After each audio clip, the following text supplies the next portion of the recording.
Hey, what's going on, ladies and gentlemen? No need to wait too much today. Just gonna be a chill stream. Welcome. Thanks for hanging out today. Docking in the house. Def Camp and Melderon. What's up, guys? Online username, man. Always here, bro. Appreciate you, man. It should be a fun stream, though. I've never seen this documentary before. It's got a lot of views on it. Like 4 million plus views on this documentary. Most of you have probably already seen it, but yeah, it's this one called Looking for Group. 4.2 mil. So it should be fun. I heard they talk about vanilla a lot in it. Hey Fozen, do we have any idea when Classic is supposed to come out? It's supposed to come out in the summer at some point, man. No exact release date yet. Hey Cygnus, what's up, man? Welcome back. Yeah, I'll give it like another maybe 2-3 minutes, then we'll start it up. I'm chilling out today. Got my my blueberry coffee here from 7-Eleven. It's my favorite of the cheapo coffees. And then after that's through, we got our sixer here of that top shelf Coors Light. So it should be a fun stream. Should be a fun stream. This weekend I had a lot of fun, guys. I went out rabbit hunting with. I got a couple of new pellet guns. I got a new 177 and 22. Oh, I had some fun. It was a fun weekend. How you guys doing though? You had a fun weekend? Anyone do anything special? Can summer hurry up? I'm cold. I feel you, brother. It's been a cold winter. I'm in California, so I'm used to the New York weather where it's super cold. But people have even been complaining out here, and I have to say, I don't know if California just made me soft or whatever, but I've been pretty chilly out here. Yeah, 40k subs. We got just a few more, like 4 more till 40k actually. Let me see how many we need. Might have increased a little bit. We're 7. Huh? I guess someone unsubbed or something. That's weird. 7 subs away from 40k, but it's no biggie. Still a small channel at the end of the day. We a small channel, boys. We're a small community, but we're tight, right? We're tight. So the plan is today I'm gonna watch this documentary here. I also was thinking of watching the there's a storytelling panel from E3 in 2018. I was thinking about watching that, so I've been getting some recommendations to watch that, and then we can talk about you know, nostalgic games, and you know, just chill out, guys. Nothing too crazy today. So thanks for hanging out. Yeah, the 16th of July theory. I saw that too, Pierre. Yeah, there's for those of you who missed it, if you go to Classic WoW Reddit, you'll see it. It's like one of the most upvoted posts. There's a theory that Classic's gonna come out July 16th. Yeah, it's July 16th, based on some screenshots or whatever. So we'll give it one more minute and then we'll get started. Let me know if the music is too loud, by the way, too. I'm hearing it pretty loud in my headset, so it could be loud for you guys. Let me know. But thanks everybody tuning in today, man. Should be a chill stream. Nicholas French, hey Cargos. Love the Vanillionaire series. Keep it up if possible. Would love to see Asmongold on there. I'm glad someone enjoys it, Nicholas. Thanks, bro. I do enjoy doing those, the game shows. Yeah, I don't know if it's everybody's cup of tea, but it's a lot of fun, man. Turn down the music 20%. Okay. Okay. Yeah, we're gonna get started here in a second, so it won't matter, but turn down the music. All right. Yeah, tinfoil hat, right? Got some people on Twitch. Glaubon, Baron of Hell 89. What's up, guys? Thanks for hanging out. Should be fun. Where's everybody from, man? Is it? I'm assuming it's not morning for most of you guys. It's morning over here. It's only 8:30. It's a little bit early for drinking, so I'm gonna get started with this coffee here. MR's asking, what documentary is this? This is called World of Warcraft Looking for Group documentary. It's got like 4.2 mil views on it. I've never seen it before. I heard they talk about Classic on it. I don't know if it goes up to BFA. No, it doesn't go up to BFA. I saw it was made 4 years ago or something like that, so I don't think it goes up to BFA, but I'm looking forward to it, man. Hopefully get the juices going again, get the hype up for Classic again. Should be fun. 3:39 a.m. here in Australia. Nice, man. France in the house. Alright, so we're going to get started now, guys. I'm not exactly sure how to do this. I was thinking of just playing it, and then if, you know, if they say something interesting, maybe we can pause it and talk about it for a minute. But that could get annoying, so let me know. Just let me know. We'll feel it out, right? But yeah, thanks for everyone for tuning in. We're going to get started with this documentary now. Let's do it.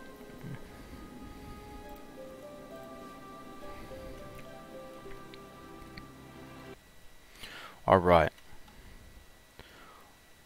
Here we go. Let me know if the music, if this documentary is too loud, too soft, if you can hear it alright. World of Warcraft, Looking for Group, documentary. Let's get it.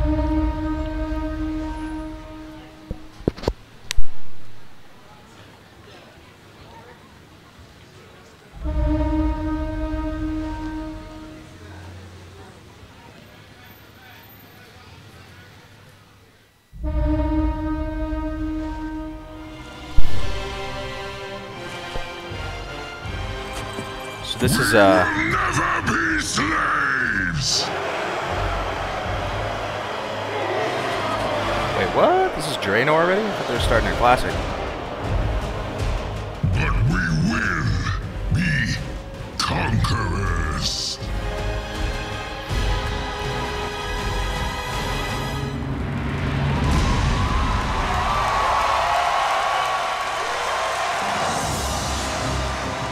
I thought they were gonna start with classic, man. I don't know. Hopefully this just doesn't start at Draenor. That would. What up? Good morning, Los Angeles. How's everybody doing? Chris, thanks again, man. Pleasure, man. It's so awesome. Kind of crazy little gig, you know? Yeah, dude. I'll take it. What's the quickest way to the lobby from here? Chris Metzen, the Straight legend, down that man. way. Thanks, man. The god.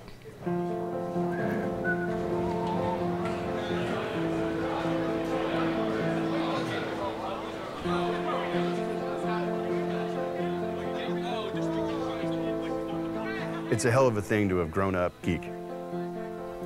I had friends around me that were geeky. We played D&D, and you know, we'd talk shop about comics and things like that. But you know, my family was not geeky. My immediate, you know, my siblings, I didn't understand. Sweet, thank you very All much. good, sir. man.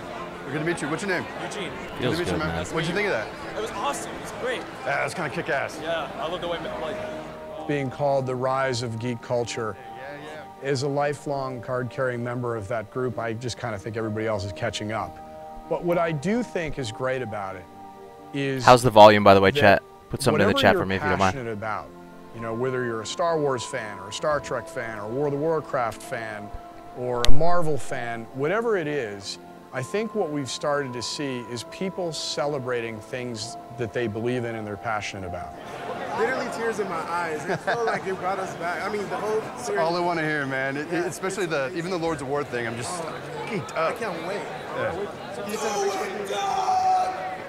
What was that? Yes. We only rarely ever built games to please ourselves. I wanted to work on World of Warcraft because I wanted to play in a world like World of Warcraft. What a legendary comment right there. I knew from the age of about 14, this is what I wanted to do with my life. This was back in the day when it took one programmer and you could make a game by yourself. Think of games like Berserk or Asteroids. Really simple. That's kind of where I started. So while at UCLA working on a computer science degree, I knew that I wanted to start Blizzard the day that I graduated. I think our class was around 300 students, but there were maybe 10 of us that would finish our 2-month projects in the first week and spend the next, month and a half optimizing our code. And I took these guys and started to show them the vision I had. Instead of being sapped off to the Microsofts and the IBMs of the world, that we could try and do something, a little different.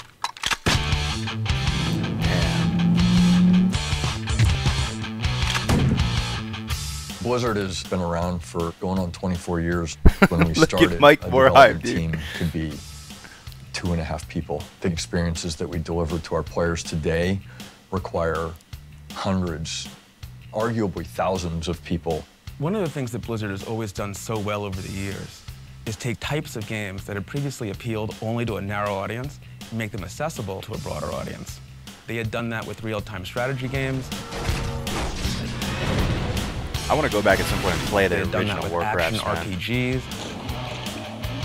I started at Warcraft And so 3. that's really their particular genius, and they did that with World of Warcraft, taking a type of game that previously had only appealed to a really narrow audience and making it much broader. We dreamed about bringing Warcraft to life, so instead of being the top-down real-time strategy game, you would actually just be a character running around and battling and teaming up with your friends to fight increasingly difficult bad guys. That was sort of a dream that wasn't really in reach until, really until Origin came out with Ultima Online. Yeah, I pre-ordered Reforged. I remember installing it on my work man. computer, expecting that I was just going to take a quick look at it. I ended up staying all night long playing Ultima Online and never left my office chair and never slept that night. I heard this was the original MMO, Ultima Online. EverQuest took Ultima Online and extended it to the next level. The game was that much more immersive. You could play it first person. I still contend to this day that for its time, EverQuest was the best game ever made. EverQuest became this massive inspiration for a lot of us. We loved the game. Coming from the guy who made There WoW. were things about EverQuest, however, that were kind of hardcore. You couldn't help but play it and say, well, this could be improved, or we could spin the content this way. It really, in me, reawakened the desire to make the next great game. At the time, I was on the project called Nomad, which was a third-person, real-time strategy RPG. It was everything, but we couldn't really develop it. It just was crap. There's a lot of passion and work, that blood and sweat that went into it, but it really didn't coalesce into something that people got or really got behind, because there was no other game out there at the time that it was trying to, be like. When we make something, we're going to plan how that works and how that looks. We're going to do a zone layout, and we're going to be like, this is perfect, we love it. Then we start building the world, and we make everything with that world, all the trees and the rocks and the buildings, and we build the whole world, and we look at it, and we hate it. And we're like, okay, this just didn't work. So we'll take all of it, and we'll scrap it. We'll start over and build a completely different world. Sometimes you need to do that. There were people on the team that were definitely... Yeah, I'll pause it right there for 1 second. Dude, I feel the same way when it comes to videos sometimes. I think anyone who's tried to make inspired content can kind of relate with that. And that might be one reason why, like, retail versions of WoW have kind of suffered a little bit. Because they kind of they have an expectation where they have to release an expansion every 2 years or whatever. And I don't know if they're doing that same thing where they just kind of just wipe all the pieces off the chessboard and restart. That's why, man, like Vanilla WoW was so inspired. Like, it was just, everything was so hard hitting. Definitely hurt or disappointed that Nomad was not going to be anymore, but I think everyone understood we just weren't getting the traction we wanted with that game. And we were playing EverQuest, Ultima Online, and we thought, you know what, we could do that. Why don't we make one of these? This is awesome. I mean, why don't we make a game that we love? Ultimately, it was Alan Adham who stepped in and said, hey, we got to rethink the direction that we're going. We should be going, more towards World of Warcraft and less towards this idea of Nomad. As we were working on World of Warcraft, I started archiving. Dude, talk about a man cave. Look how sweet that is. These are like Stormwind shields, right? With freaking like, oh man, that's badass. Cool moments from the game. Here is an old map of Eastern Kingdoms. So it shows, something up here called the Dragon Isles Raid, which was actually in production. That doesn't exist. The players will also notice that when World of Warcraft first shipped, the game only went to a level cap of 60, and you'll see zones like Eastern Plaguelands here going 60 to 70. We had a zone called Airy Peaks, which later got renamed to Hinterlands. This is Stormwind, the first day that it ever existed in World of Warcraft. Stormwind, the first day it ever existed. There's no statues here. What else is different? These banners? They have this do they have these banners in the real game? Maybe they're not so low. Interesting. I did not know that about Eastern There's no Plaguelands and stuff. statues around it. The road doesn't exist. And then later in this screenshot, you can see the statues were starting to get built by the art department.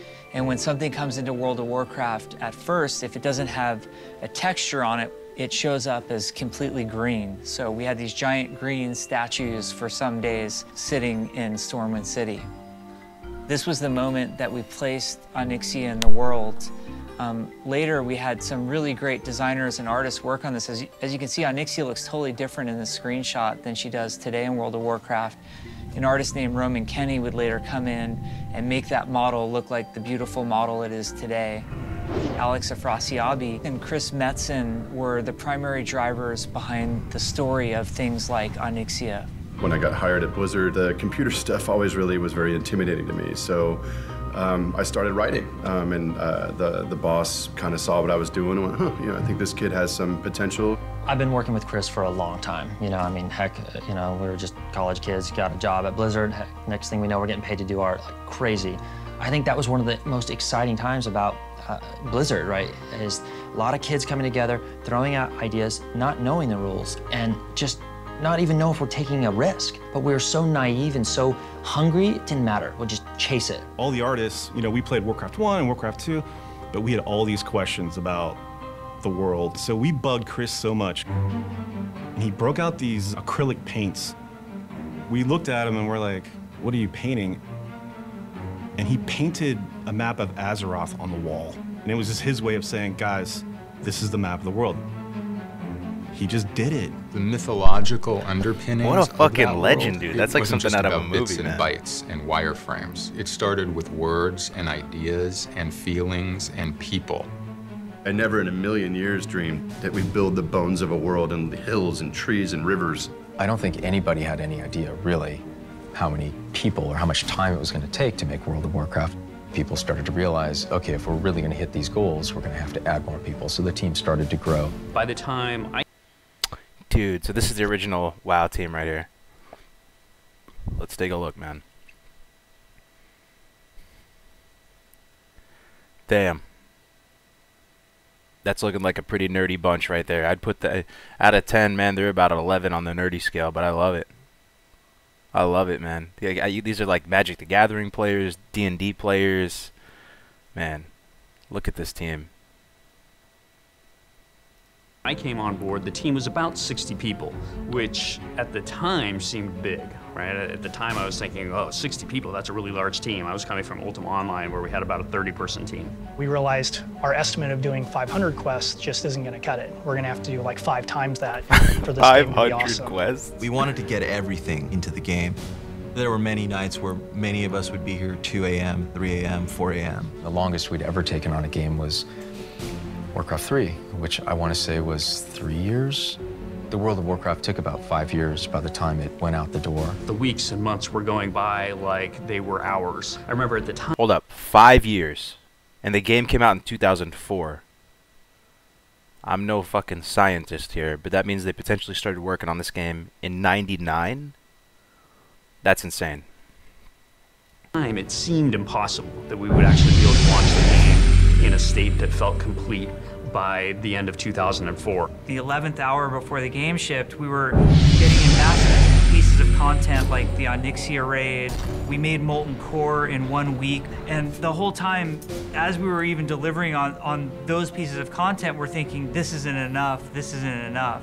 So it was a really sort of terrifying experience. We were tired. People were kind of beat up. It had been a long, long stretch of highway. But we were playing it, and we were testing it, and we were looking at each other in the eye going, it's super fun, it's super in. No one knew what it was going to do, but there was a sense that this is really fun. Hopefully people are really going to like it. Hopefully we'll sell a few. At the time World of Warcraft came out, the Lord of the Rings movies had also just come out and had really taken the first big step in bringing fantasy back into the cultural mainstream. You also had the Harry Potter movies, also starting around the same time. So the cultural time was right. Damn. So 2004, circa 2004, a lot of amazing stuff happening as far as entertainment. We had Lord of the Rings, also had games like Halo, which is one of my favorite games of all time. Like Halo 2 is coming out. Then you had WoW. Man, So much good shit. And Harry Potter, they said, right? So kind of product to come along. It was announced that we would do a developer signing at Fry's. Fry's, I remember One of our Fry's. producers called us and said, "You guys aren't going to believe what's going on here." We got off the freeway, and there were police everywhere. There were crowds of people walking down the street. It looked like Mardi Gras. And then I thought, did we somehow mistakenly do this on the same night that someone was having a big event? And as we got closer and kind of turned the corner, I realized, no, actually, this is our thing.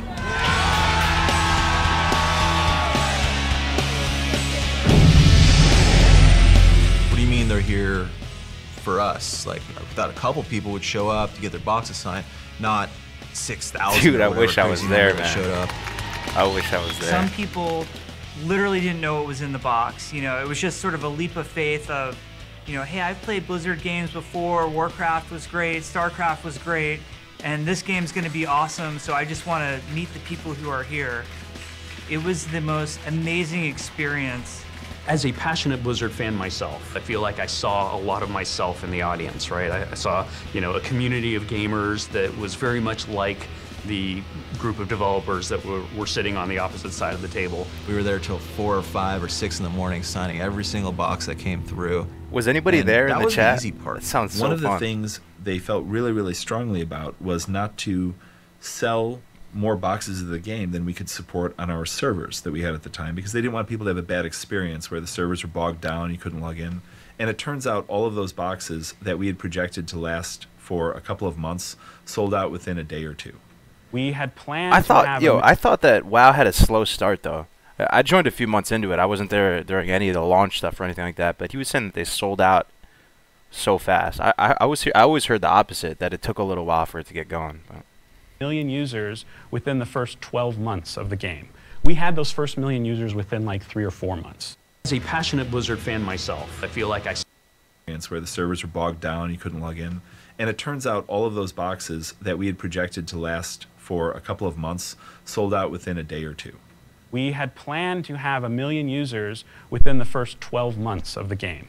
We had those first 1 million users within like 3 or 4 months. Damn. So all of the equipment and servers that we had planned to deploy, we had meticulously planned every month we're going to deploy this many and this many. We basically deployed them all. We just said put them all up in the first 2-3 months. Day one, we were actually shouting for correct numbers because the numbers that were coming in were so large that we thought that they were incorrect numbers and that the monitoring that we had in place was bogus. There was actually a time before WoW launched that we thought that we could probably get away with supporting World of Warcraft with 12 to 20 employees total.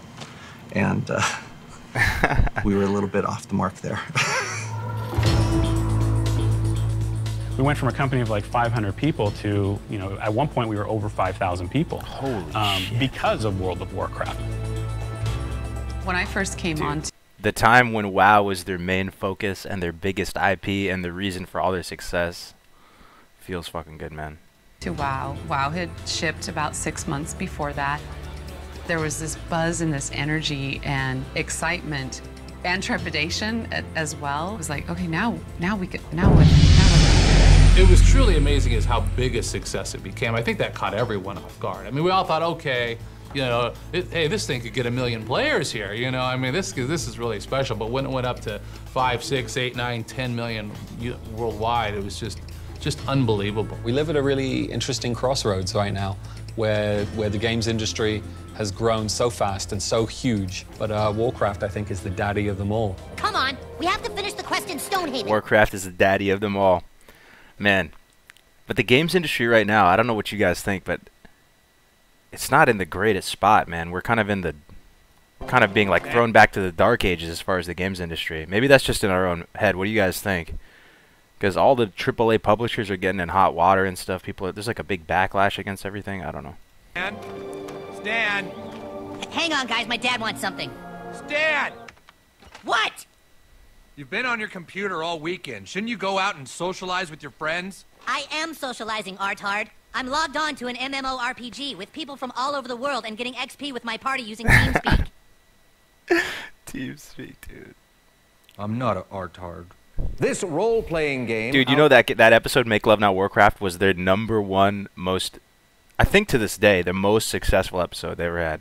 I saw an interview with them when they were talking about that. In 2004, returns to the world of Azeroth, where heroes like Leroy Jenkins do battle.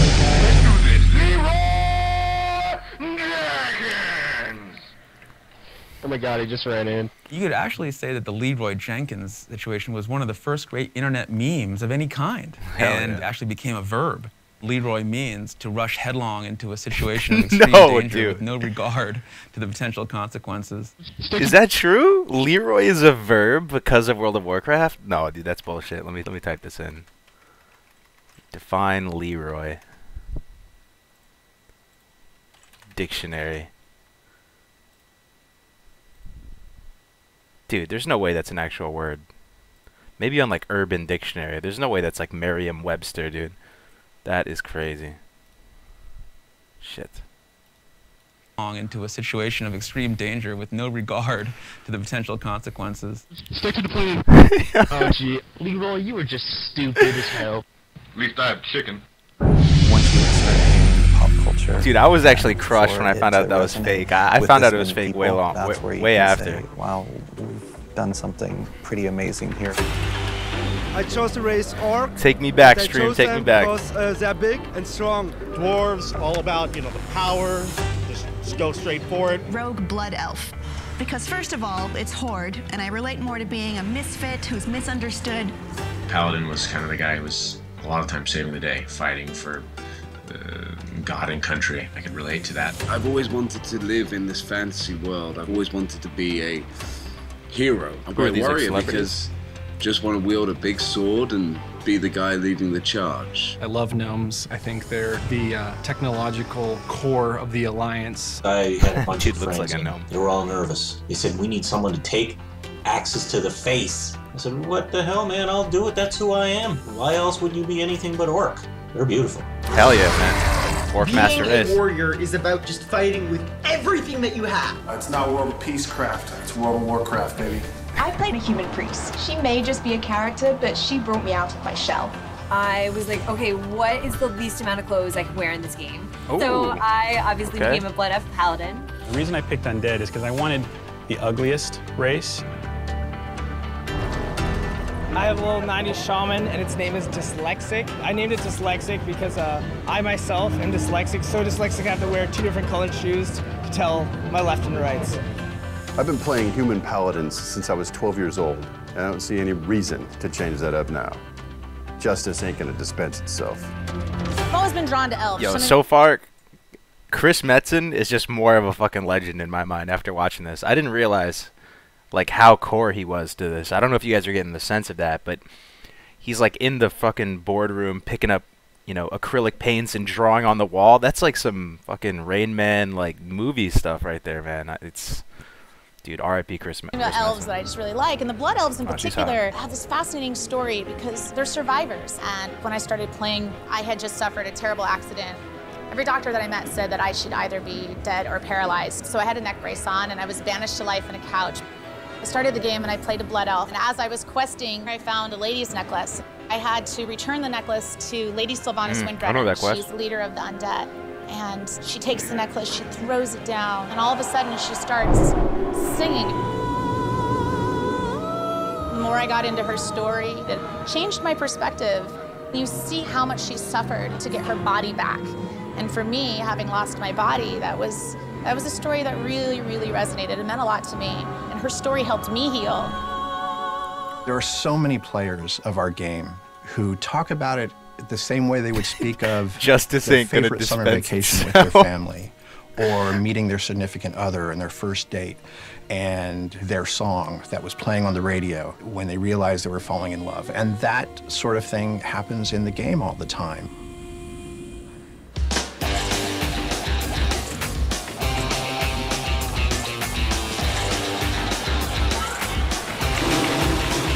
Dude, these are the glory days of WoW right here, man. Moments like, oh, now we've made it. And that was BlizzCon.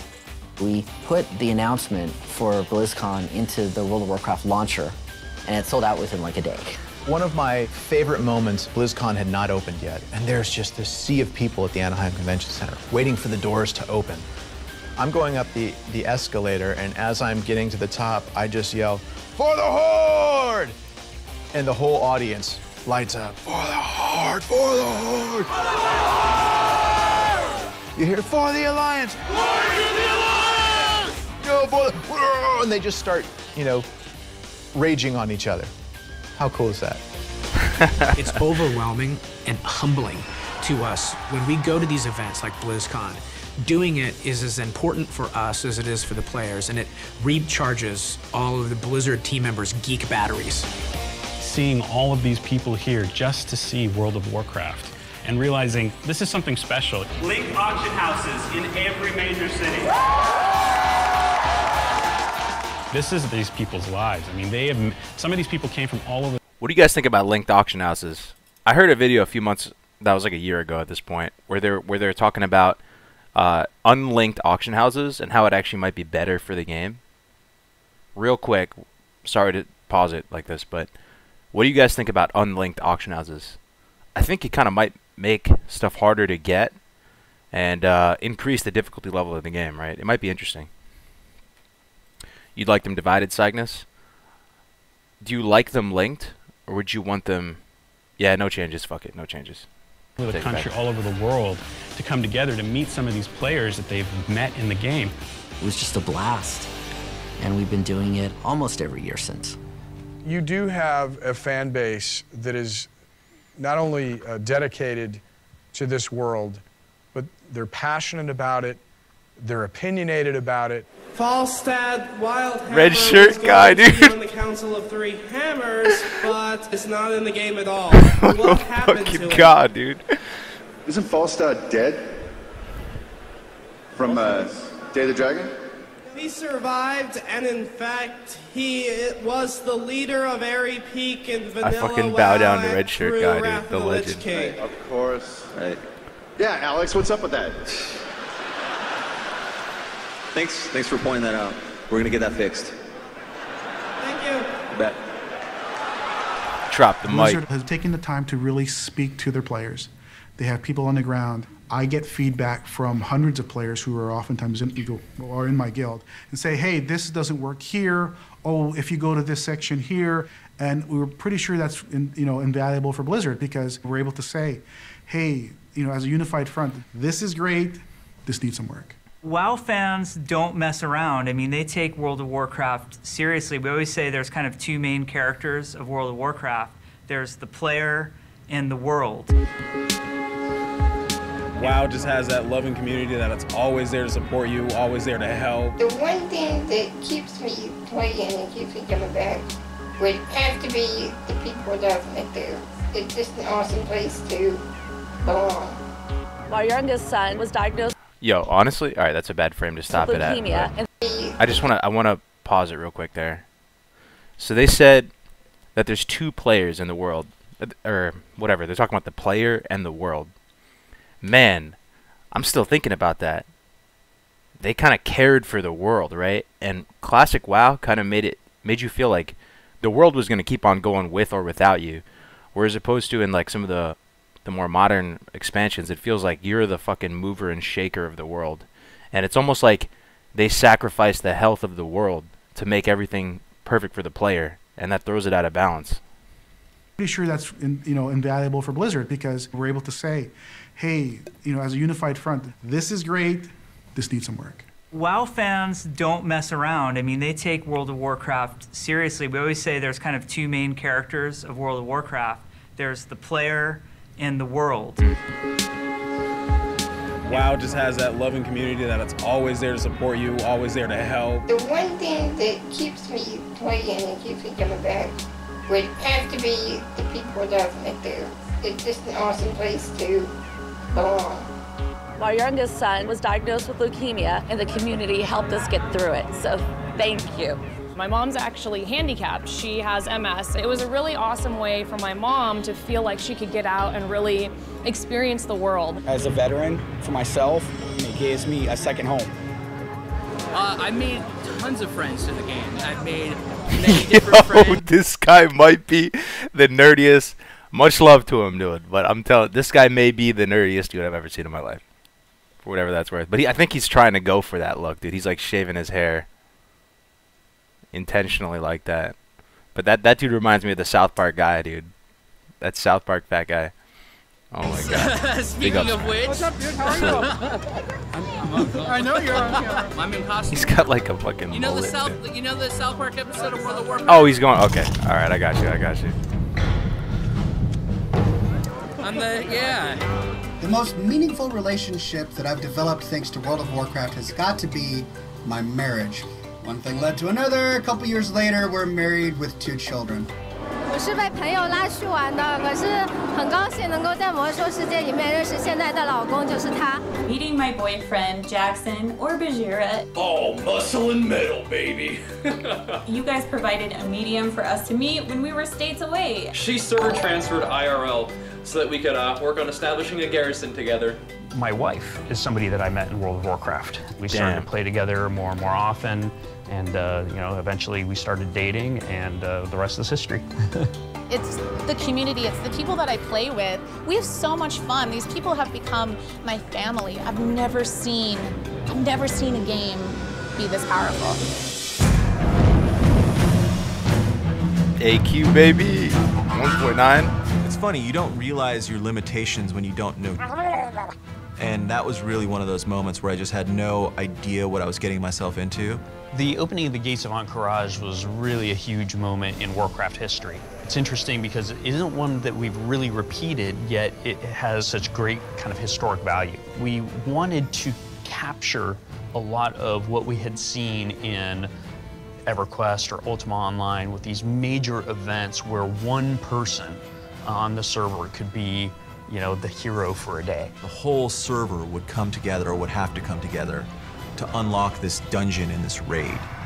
The door was this crazy door that twisted and rotated, and these roots would kind of untangle and it would open. And I had a sense where I said, this is only ever going to happen one time, ever, per server. And I thought that was pretty damn cool. We just didn't realize how many people would actually show up to this thing. I expected people to show up. I didn't expect everyone to show up. Turns out that you should totally be talking to your server engineers when you have a plan like this.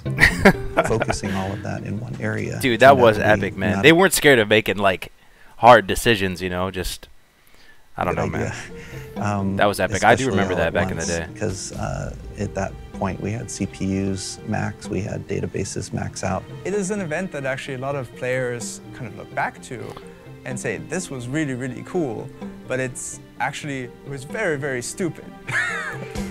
Every single server converged upon like Silithus, a crazy which is smile. the zone that Encourage was in, and proceeded to basically repeatedly crash the entire world server over and over and over again until people just said, I can't even remain awake anymore, I gotta go. And when finally it came down below enough of a threshold, they were able to actually open it. But it was something that we ended up learning from and actively avoid. Yo, are they gonna do sharding with it though? That's the thing. They learned so much from it, right? That's okay. Now I see where people are coming from. People were saying if they allow sharding, right, when the servers launch in Classic, what's to stop them from doing it for the AQ event? But at the same time, you know, server hardware and all that shit has probably come so far that maybe it's not an issue. But I see where they're coming from. Going forward.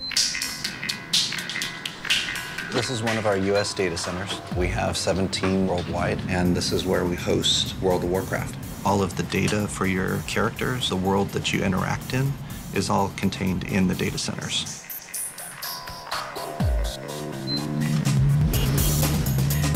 We usually push 100 gigabits per second. We would be able to download 4 HD movies per second. There is a high level of security. Whether it's malicious or accidental, we want to make sure that people stay outside of our areas. This is actually... Is each one of these a server? Because they were selling the server blades. You kind of look like each one of these. I wonder. The first time that we've actually allowed cameras into our cages. So this is what one of the blades looked like for World of Warcraft. So this particular one is Tichondrius, one of our more popular realms. It's the CPU, it's the memory, it's I have characters in essentially what Tichondrius, creates my the PvP world characters. and sends it back out. There's tens of thousands of these worldwide. All of these are designed so that the developers can take advantage of the game. They have the world servers, they have instance servers, and those make up realms. This is what we call the GNOC, or the Global Network Operations Center. It's essentially... Bro, this shit looks like NASA, man. This is World of Warcraft right here. I guess this is the back end of World of Warcraft. Look at all this, dude. This is like fucking legit NASA Space Center right now. That is crazy. Where we monitor the heartbeat worldwide of all of our games. This one in particular is taking a look at various security threats worldwide. Every once in a while, you'll see this light up significantly, which is a pretty large attack. This screen that we're looking at here shows all of the logins worldwide for the various games that we have. Each pop that you see on the screen is somebody logging in to play the game. And then these two screens, so nutty. Hearthstone. We are monitoring streaming feeds. It's an early indication if we ever have any problems from the player's point of view. So it's confirmed Blizzard monitors streams. It's confirmed. In their little NASA Space Center, they monitor streams. The heartbeat worldwide of all of our games. This one in particular is taking a look at various security threats worldwide. That's funny, Every man. once in a while, you'll see this light up significantly, which is a pretty large attack. This screen that we're looking at here shows all of the logins worldwide for the various games that we have. Each pop that you see on the screen is somebody logging in to play the game. And then these two screens, we are monitoring streaming feeds. It's an early indication if we ever have any problems from the player's point of view. We push the boundaries of the technology as far as we can. We try not to tell the developers no unless physics gets in the way. You know, so far to date, we can only push light so fast, and we kind of have to say no at that point. F on But as the otherwise, gold we try and figure out a way that we can make the vision come to life. After we had launched the service in 2004, we kind of were in panic catch-up mode. We were in a very reactive mode where we were patching. We knew we wanted to deliver cool content to players, but we couldn't seem to get our feet beneath us. We spent, all of our time really just trying to get things under control, and I would really say it was about 9 to 12 months after launch before we were like, I guess we should make an expansion for this game. World of Warcraft experienced such explosive growth in its first year and 2 years. And the real question was, could Blizzard sustain their momentum? Would the first expansion, Burning Crusade, really be able to live up to the level of quality that they established in vanilla WoW? It did. Where do we go next? DC was the shit. Warcraft had always been in the interactive space of video games, kind of compared to Tolkien or other fantasy settings, that we had all grown up, playing games within Dungeons and Dragons. How is he such a legend? He knows so much about lore. He's a good writer, but he also is like, he looks like a balanced, fucking cool dude, man. Like, I don't know, Chris Metz and his goals, things like that. And man, I had a fire in my gut, desperately wanting to prove that we were not old hat, that we were not the same old thing, that our world could stand up and take you to places that, you would not expect. Fuck yeah. We developed this story whereby the player walks through this ancient portal and is transported into this broken, shattered world. It was definitely not the same old thing. And it was funny at the time, kind of walking the team through this idea, especially the artists, and they're all just going, what the hell, The guys at Blizzard were so awesome to archive a lot of this for me, so now it's not all bent up in a drawer. Here are some images that were sort of the firsts. This is a picture of a paladin I had drawn for some friend's card game that never got used. And hold on, I'm gonna take a piss real quick.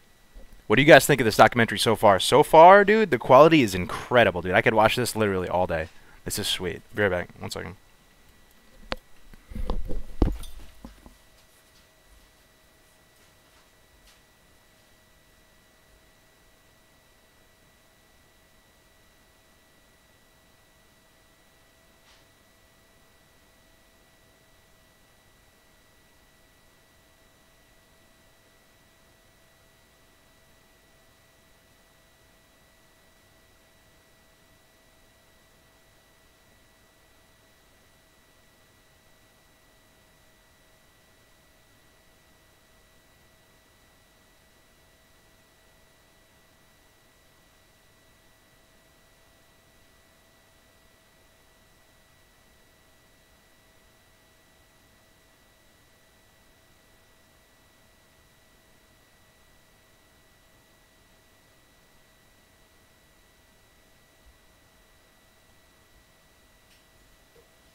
We back.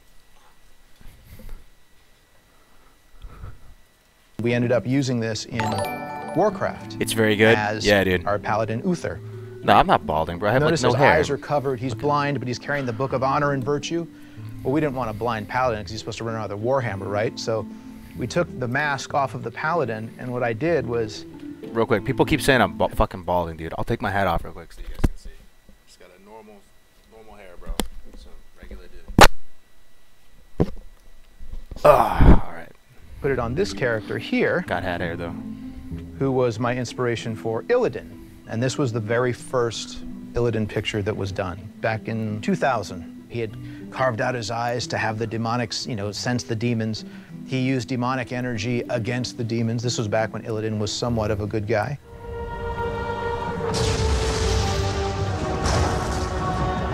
Yeah, I'm not balding, bro. I have the grunt haircut since I'm still in the trade hog. You are not prepared. I missed. Let me rewind a little bit if you guys don't mind. I missed some. Put it on this character here, who was my inspiration for Illidan. And this was the very first the guy looks like Edward Illidan picture Scissorhands. that was done back in 2000. He had carved out his eyes to have the demonics, sense the demons. He used demonic energy against the demons. This was back when Illidan was somewhat of a good guy. Illidan is a good guy.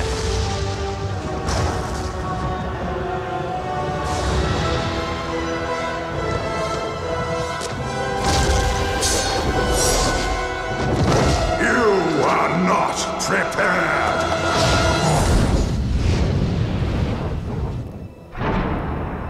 First Burning baby. Crusade was a huge success, and they really were able to not only maintain the level of quality they had established in Vanilla WoW, but even raise the bar.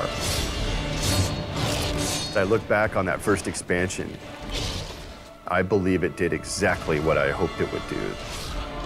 It just socked people in the teeth and reset their expectations. Dude, I fucking think love our Metsy, players man. began to understand that we weren't What in a this just to legend. sleepwalk through, some kind of classic plain rap fantasy thing, that we were definitely looking at it like artists and challenging ourselves and them to kind of take this journey where anything was possible. In the years around Burning Crusade, this is when you really started to see the adoption in Asia and in Europe that made World of Warcraft not just an American phenomenon, but a global phenomenon. BRB gonna go prepare.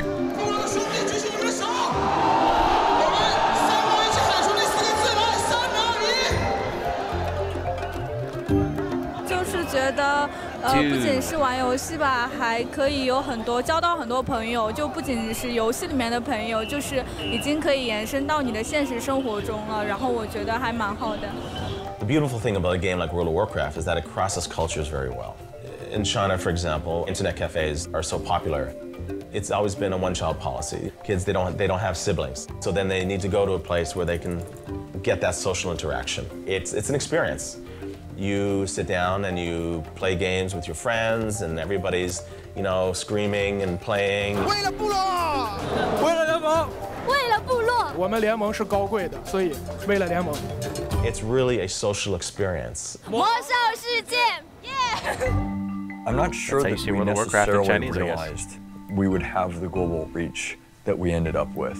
When we released the game in Europe, we created a market that people said didn't exist because it blew up 10 times.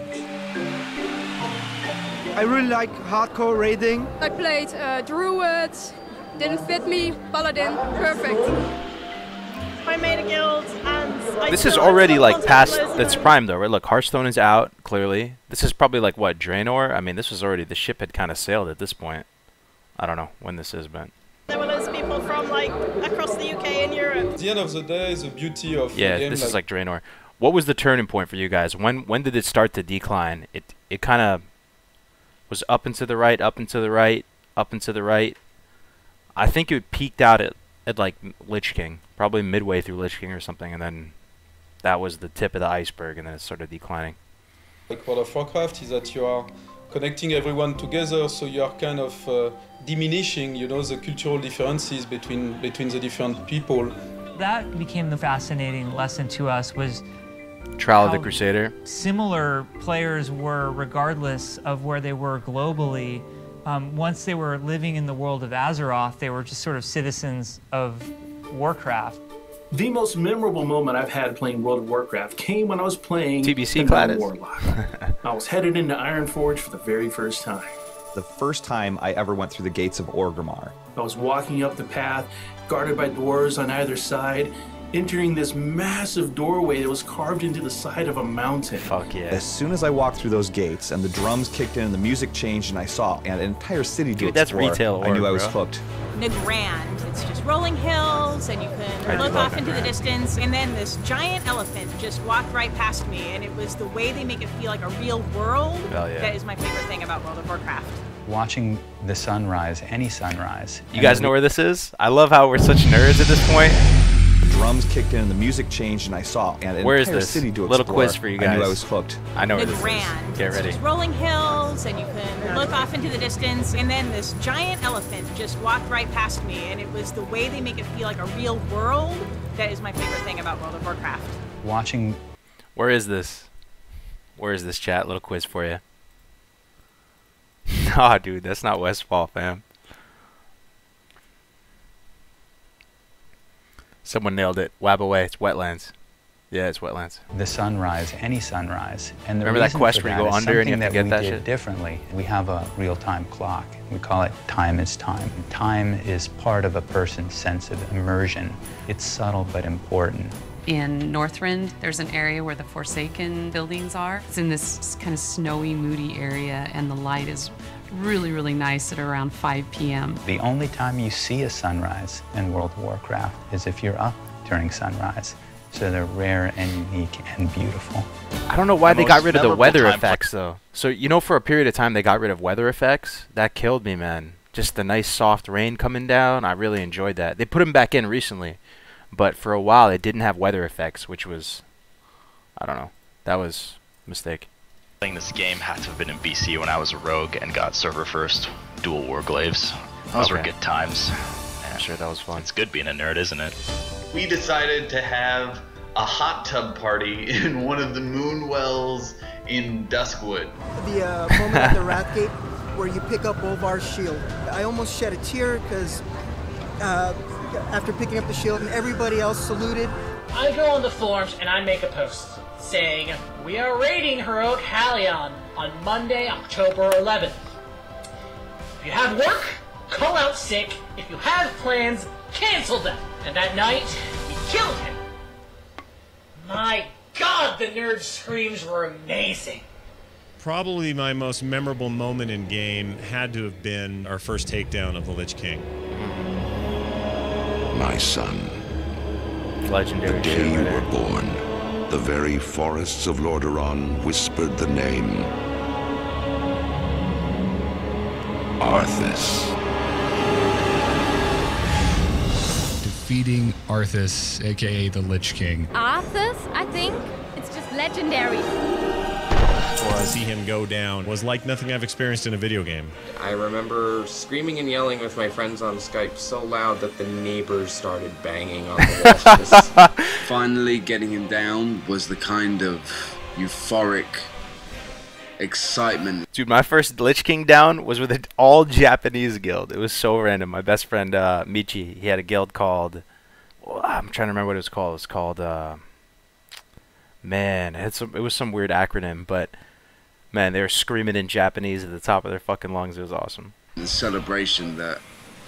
I mean, it's happened so rarely in my real life.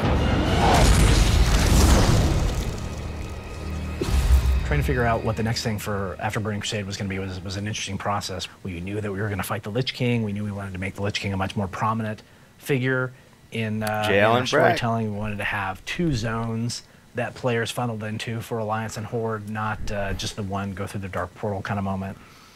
And then we wanted to have skiing.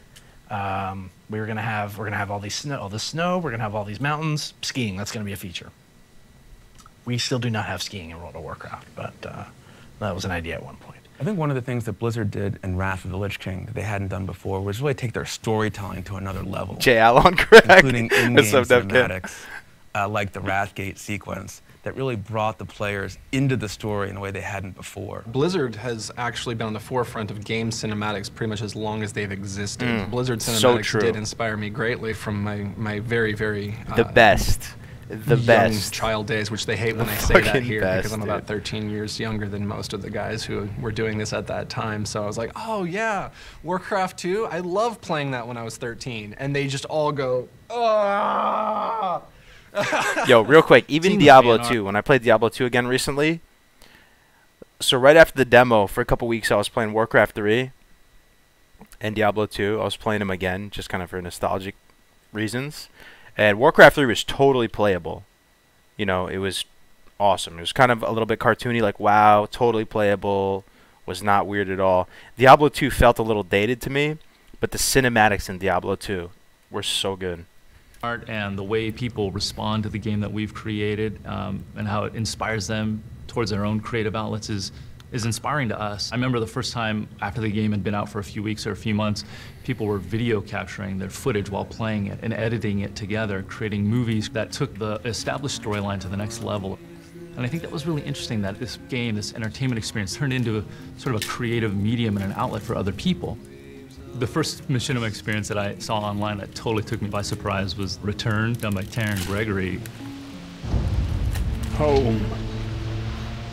The sweet sound of that word had sustained me through battles beyond back when machinimas were dope. My friend Ezra comes to me one day and says, oh, by the way, have you seen that Blizzard is putting on a movie contest for BlizzCon? I'm like, that sounds interesting. For 30 long years, war. Endless war. And we created a 6-minute movie called Return, a Warcraft motion picture, and submitted it not thinking it would go very far, only to find in a couple weeks that we had won that contest. Ezra and I drew our resources and flew down to BlizzCon. So we walked right up to Chris Metzen on the main floor and we introduced ourselves, and seeing Chris Metzen's face light up. You guys made that movie? Return? Wow! When they started sending that around the company on the internal drives, everyone was watching it, everyone was talking about it, and both my friend and I were just sitting there. We're supposed to be geeking out on you, man. Yo, that is so cool, Why are you geeking out on us? Now, I wonder how many players right now at Blizzard actually play WoW, Raid, are kind of really entrenched culturally and do all that. I don't know. I would bet that much, much less than before, man. That is an awesome story. And that's when the lines between fan art and real arts kind of started to blend for us, and even for them when they started saying, hey, how would you like to come and do this kind of thing for us? And now, my title is Project Director for Cinematics. So we've got all 6 cutscenes to review today. We can go over the Velen and the Frostwind scene, even though those were close to final last time. Your place is with our people.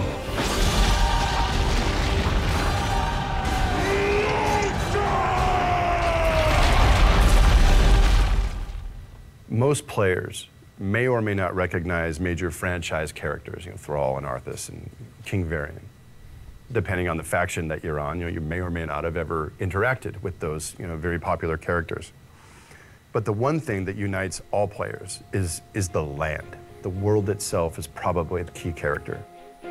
My favorite WoW zone has got to be Nagran. It was my favorite zone ever. So many things to kill. 12 of this, 10 of that, 8 of that. It's just like a Warcraft 12 days Nagran of Christmas. is awesome, dude. It's gotta be Karazhan. Karazhan. Winter Spring. Papa Nessingware. Citadel. Australia, where I was filming Superman Returns, the time when WoW first came out, and we played a lot. I have fond memories of Westfall for sure, and then Stormwind City. I remember walking through those gates, my jaw just fell to the floor. I could not believe how big the place was. And you know what? That moment has stuck with me right through to this very day. Ironforge? I would always... Yo, that is so true, man. Put yourself back. Put yourself back in your, like, my jaw just fell 13-year-old self. I could not believe how big... Look at this. Imagine for the first time making your character, getting to like level 10 or whatever it is through Elwyn, and running up this little fucking bridge thing, passing all these statues. How epic, not knowing what's going to be behind this huge wall, and that the entrance was already this huge and massive. I wonder what's behind this wall, dude. This wall, it's just going to be this this humongous city. I don't know, man. They just did such a good job. Big the place was. And you know what? That moment has stuck with me right through to this very day. Ironforge. I would always dance on top of the mailbox. Frozen Throne. Hellfire Peninsula for sure. Thousand Needles. This canyon of endless red rock reminds me of when I was growing up, seeing these majestic rock formations. Honestly, it's got to be Ashara. It was just the feeling of the zone, the red leaves. It was just really, at the time, beautiful to look at. And I'm talking old school Ashara, before Deathwing did what he did.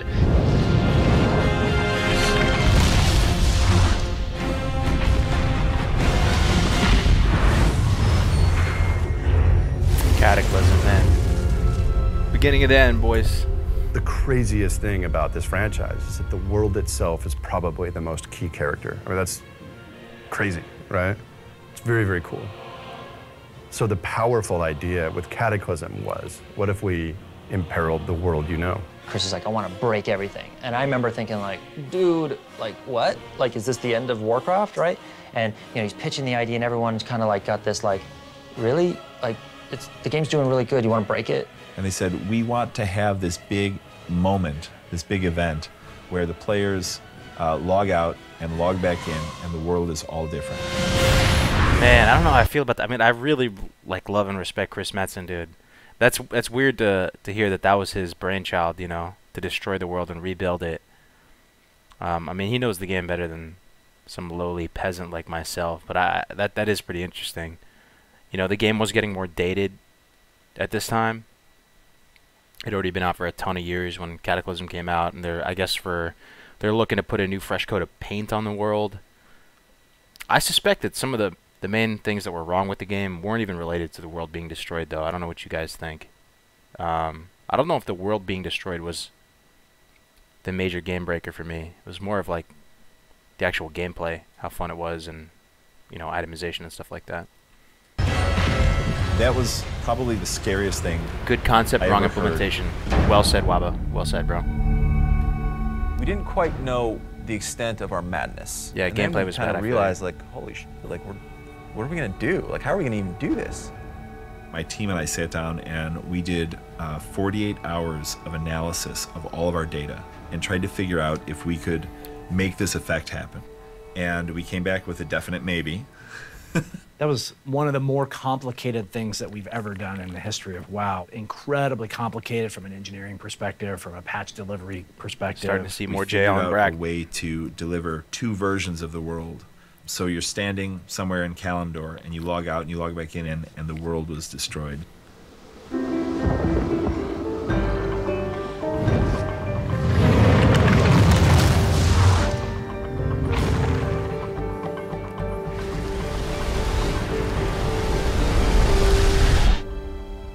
Even though it's now covered in water in a very different place than it used to be, I'll never forget my first time in there. That music, though. Players seem to really become so invested in the time that they've spent and what it means to them and the friendships they've made. It was interesting to watch the emotional waves of people engaging with the content, but really it's always that way. You know, all of these expansion sets, all of these games.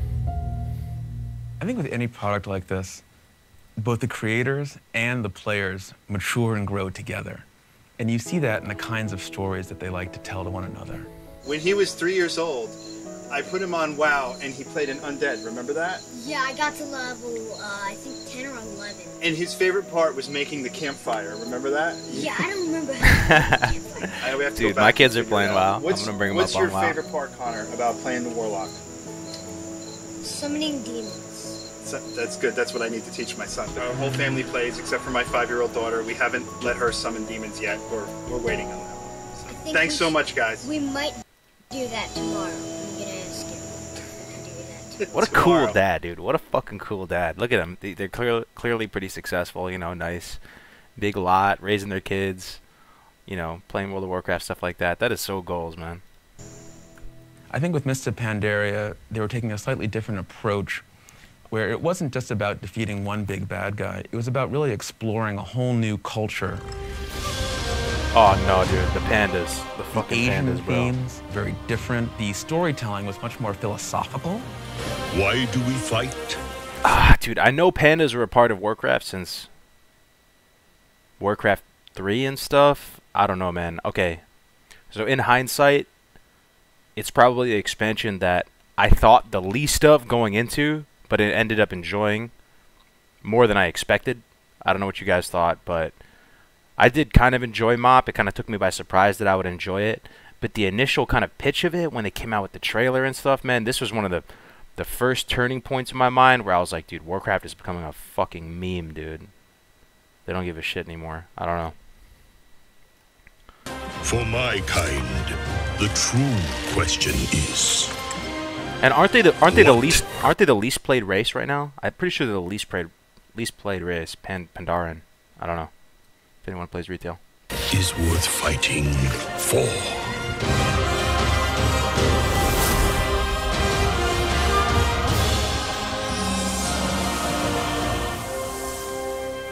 And maybe that reflected the fact that the people who make these games and playing them were frankly getting older and more mature themselves. And maybe there's a little bit more sophisticated kind of storytelling that you can engage in as a person and as a player. I don't know. Who is that guy, first of all? If anyone knows, I'm interested. He's been in this entire documentary from start till now. I guess he's one of the OG people. But Mists, man, I don't know. I can respect the aesthetic. I think it kind of looks on a surface level pretty and aesthetically pleasing. But when I think of like the bread and butter of Warcraft, I'm thinking like humans versus orcs and that kind of like really primal sort of aesthetic. I don't know if the Asian kind of themes work that well in a Warcraft setting. But then again, they do have space, they do have stuff like that. What do you guys think? Do you think the kind of Asian look and feel works with Warcraft? I don't mean to skew anyone. If it does, then it's good. Like, I don't know. I was heavy into the I never martial art associated movies Warcraft with the kind of China, Japan. ninja My daughter stuff, was born, so I made sort of Asian-inspired panda. So there's a little kid, there's me, big fat guy on the hill. People really started enjoying these guys, and eventually they ended up becoming a race for Warcraft, and is actually just a Christmas picture to start with. As soon as I saw pandas in the trailer, I knew I was quitting I might WoW. have printed out the picture and gave it to someone. They're like, oh, this But correct me if I'm wrong, pandas were always part of a Warcraft, though? We're always part of Warcraft? Kind of weird. That's for what I've Warcraft. heard. And they go, So- well, we have an April Fool coming up. Let's make this an April Fool thing. So we put a little bit of history to them, added some more pictures, and April Fools, the new race in Warcraft 3, the Pandaren. And everyone's like, oh, that's so cool. This is great. This is going to be so awesome. And we're like, oh, they actually like it. What do we do now? Mists of Pandaria, I think, is Wait, shows what? So they even thought it was kind of troll, and they put out an April Fool's joke saying that Pandaren were going to be the next playable race, and everyone liked it? Okay, this is a piece of the puzzle I haven't heard before. Let me rewind that. Let's make this an April Fool thing. So we was born, so I made sort of Asian-inspired panda. So there's a little kid. That is crazy, There's man. me, big fat guy on the hill. People really started enjoying these guys, and eventually they ended up becoming a race for Warcraft, and is actually just a Christmas picture to start with. That I Pandaren might looks have kind of printed cool, out though. the picture and gave it to someone. They're like, oh, this would be like just a cool race to do for Warcraft. And we're like, nah, it seems kind of weird for Warcraft. And they go, well, we have an April Fool coming up. Let's make this an April Fool thing. So we put a little bit of history to them, added some more pictures, and April Fools, the new race in Warcraft 3, the Pandaren. And everyone's like, oh, that's so cool. This is great. This is going to be so awesome. And we're like, oh, they actually like it. What do we do now? Mists of Pandaria, I think, is shows how much we can continue to drive the visual look of our expansions. I don't know, What's man. really been awesome is just seeing what like Chris Robinson, who's the art director, and what that art team is able to accomplish when they're just given the time to craft, you know, art. Everything has to be about the idea. So what we try to support around here is don't focus on finish. Don't focus on We thought we rendering wanted pandas, perfectly but and we making didn't. sure that every pixel is in the right place. Focus on this first part and make sure that if the idea is amazing and the structure and the foundation is amazing, we'll get to the rendering part. As a technical director, it's a lot of collaboration with the art team. When we were thinking actually for doing the Pandaren for Mists of Pandaria, they wanted to make a character that is much more alive and is able to emote better, which required like facial animation type of technology. We actually had to build kind of custom technology to make sure that the actual face shape can change. With the technology that you provide, you tend to kind of give artists and designers the tools that they can use to bring the world to life. So Engine kind of tries to enable creative people to do very creative things. Our bond is iron, our will unbreakable. Who will stand against us?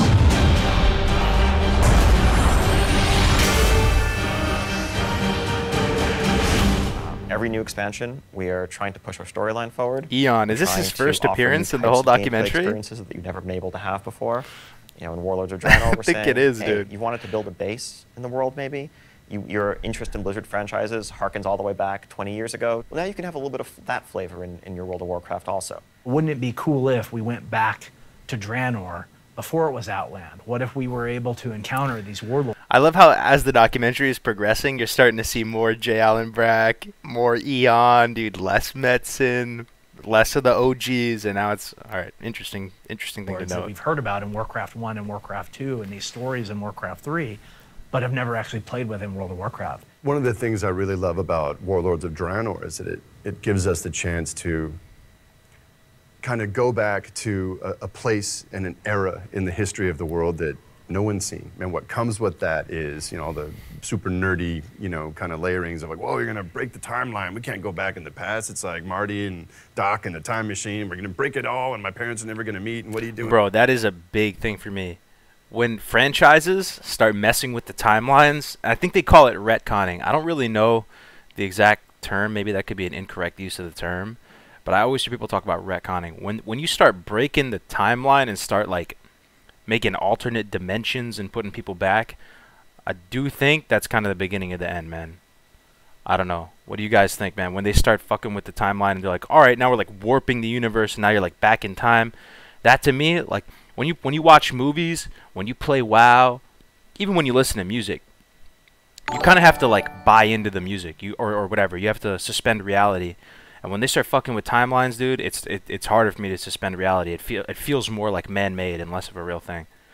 Into the space-time continuity, we had to think through all the fiction, and we had to think through all the consequence. Before it was Outland, what if we were able to encounter time travel these is bullshit that we've heard about in Warcraft 1 and Warcraft 2 and these stories in Warcraft 3, but have never actually played with in World of Warcraft? One of the things I really love about Warlords of Draenor is that it gives us the chance to kind of go back to a place and an era in the history of the world that no one's seen. And what comes with that is, you know, the super nerdy, you know, kind of layerings of like, whoa, you're gonna break the timeline. We can't go back in the past. It's like Marty and Doc and the time machine. We're gonna break it all and my parents are never gonna meet. And what are you doing to the space-time continuity? We had to think through all the fiction, and we had to think through all the consequence of what happens if we screw it all up.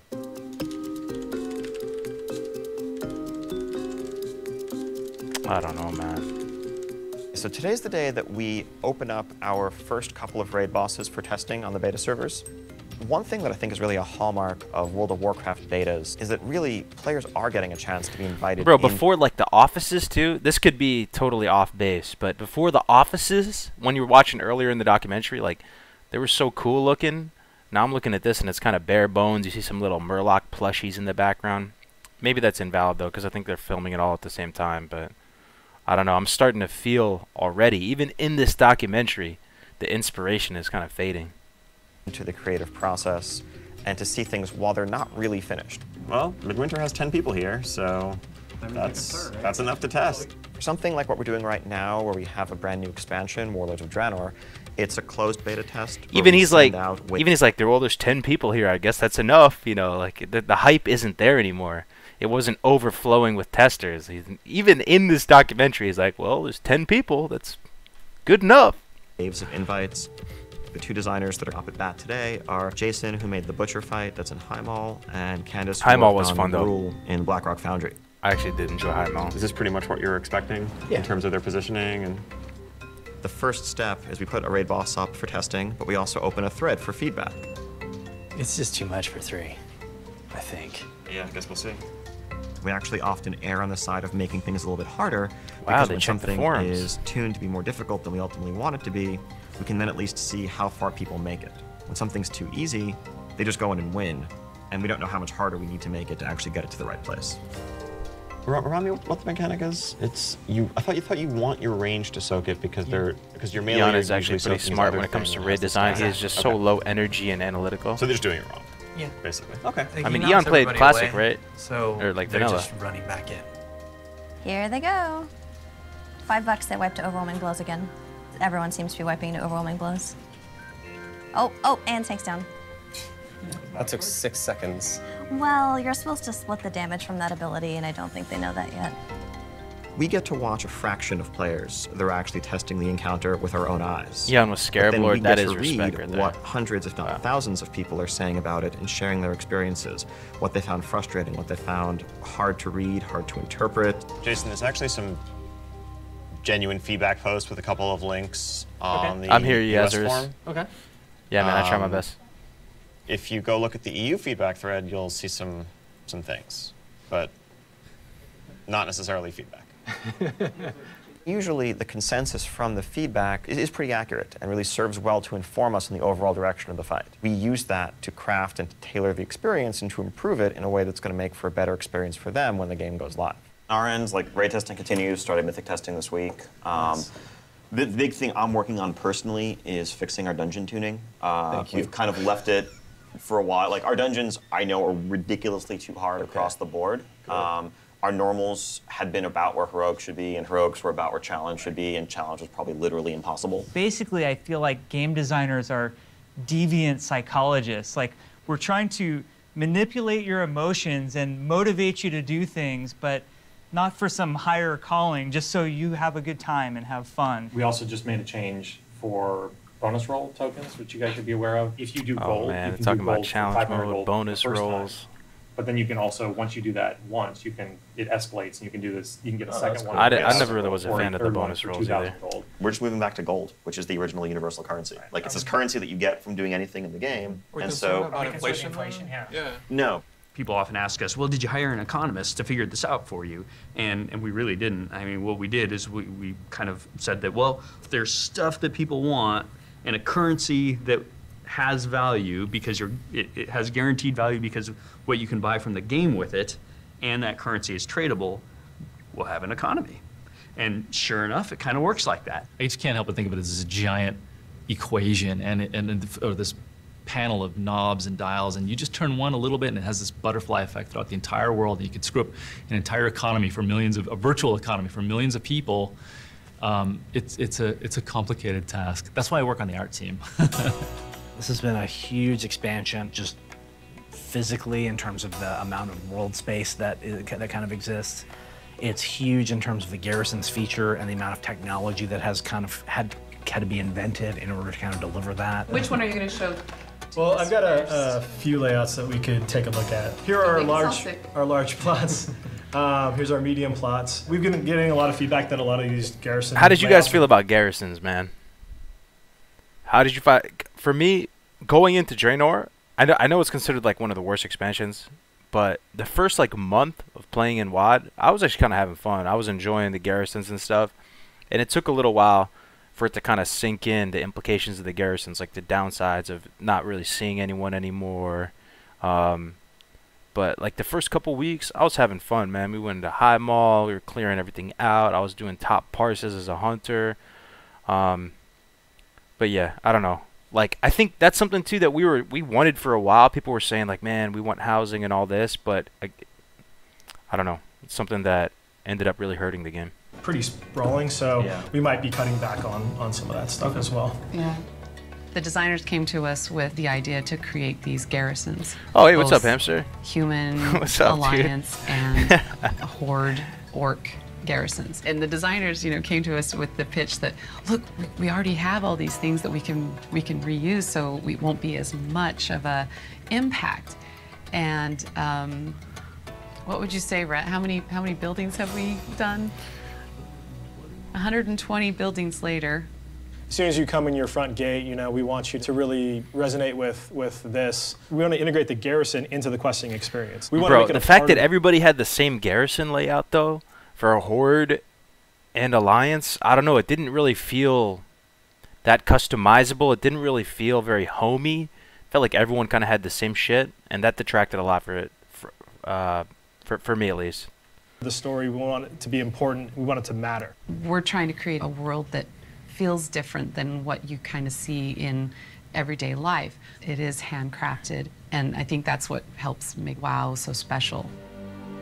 I am so proud of Warlords of Draenor. The game looks amazing. It's so polished. You look at vanilla, you're like, oh, I wish I could just redo all of that stuff because of all the things we've learned, all of the techniques we can now do that we couldn't do then. You know? Damn, dude, that's kind of savage. He said we look at vanilla and we wish we could redo all the world. I don't know, man.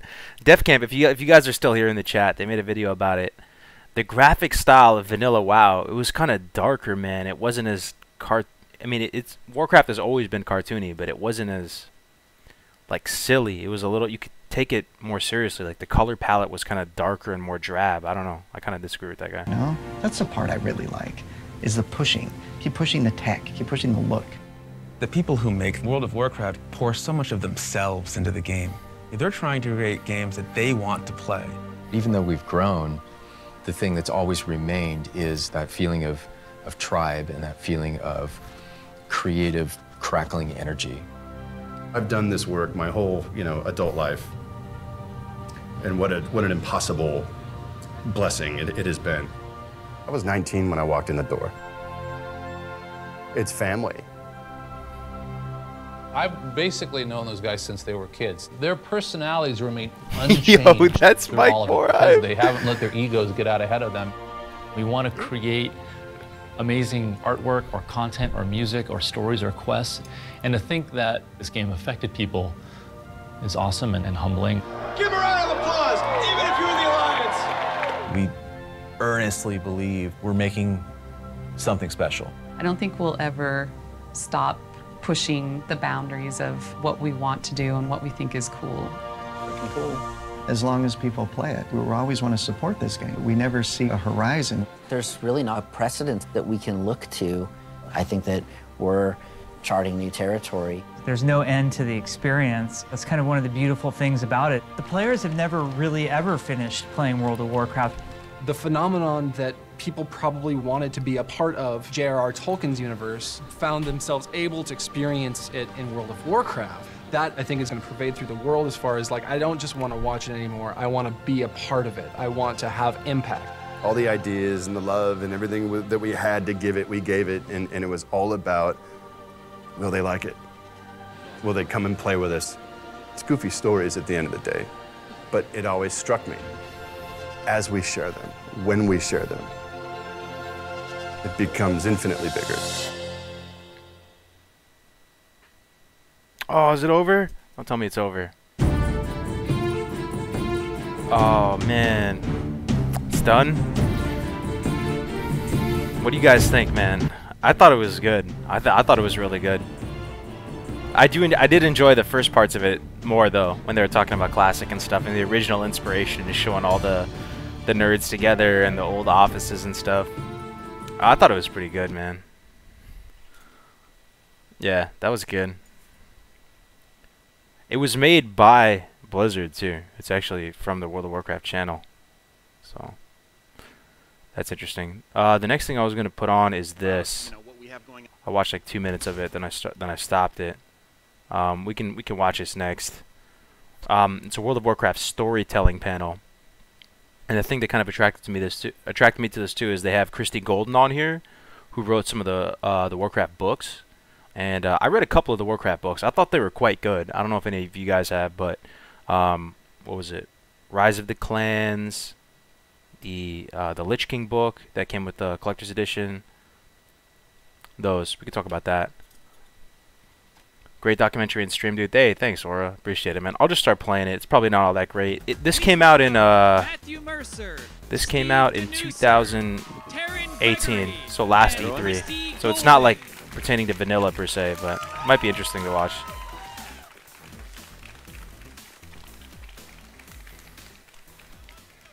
I love you too.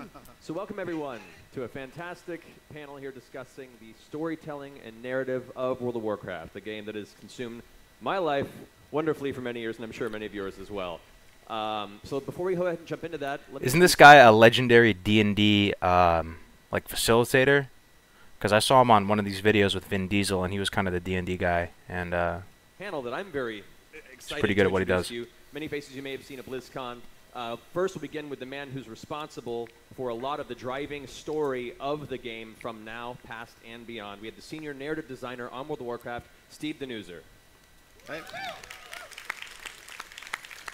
This is awesome. Such an honor to be here. Thanks everybody for coming.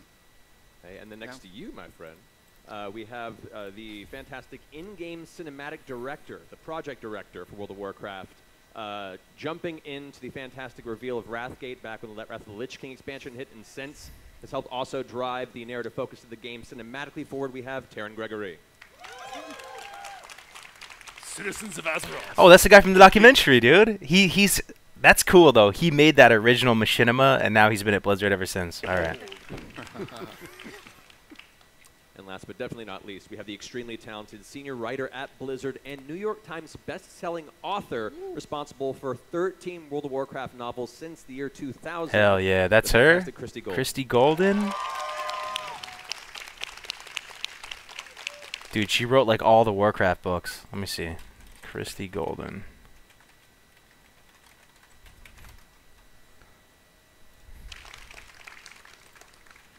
So between the three of you guys, there's quite an expansive She wrote narrative Arthas, that Rise you, of the amongst Horde, many the Lord of the people on your teams Clans. have been crafting over the years. A bunch of them. I Pretty wanted much to all of ask them. for each one of you, what is your responsibility, your focused responsibility on building this story? Yeah, so my piece is the in-game stuff. So I get to work with our phenomenal design team. We have a ton of quest designers, a ton of other designers, and I take the dialogue, the quest text, make sure that our characters have consistent voice, there's a continuity of story. I work with our incredible VO team to go into sessions and record the voiceover, make sure that we get the performances that we need for the game. And then I get to work with these guys and talk about what we have going on in the game and how they can help bring that to life through their specialties. So I have the ultimate nerd dream job, really. Pretty much. Yeah, it's awesome. Not too bad. Yeah. And you, Taryn, what do you bring to the table, my friend? Well, I've been directing in-game cinematics on World of Warcraft for about 12 years now, as Matt mentioned, starting with the Wrathgate and every expansion since. I work with a team of other directors. There's many of us, really, cinematic directors at Blizzard Entertainment and the Blizzard Animation Division, and we've really branched out over the last few years with different storytelling mediums, from the pre-rendered cinematics that we developed to the in-game cinematics that go into the game, as well as the 2.5D motion graphic pieces you may have seen for Warlords and for Legion. And each one of those is a different division within our story and franchise development, and all of those are created lovingly by our team with the best effort of supporting and enforcing the Warcraft narrative and pushing our characters forward. Wonderful. And then over next to you, of course, we have Christy.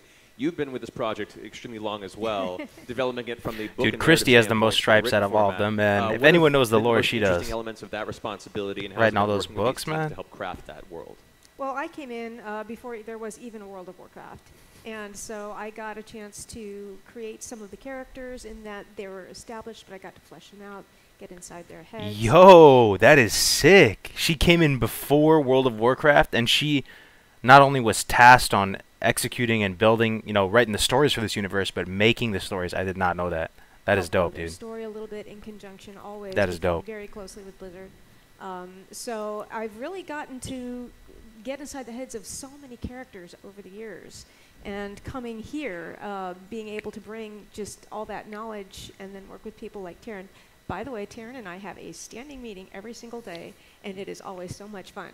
One of our producers came by and says, "You guys look like you're having a really good time," and we are.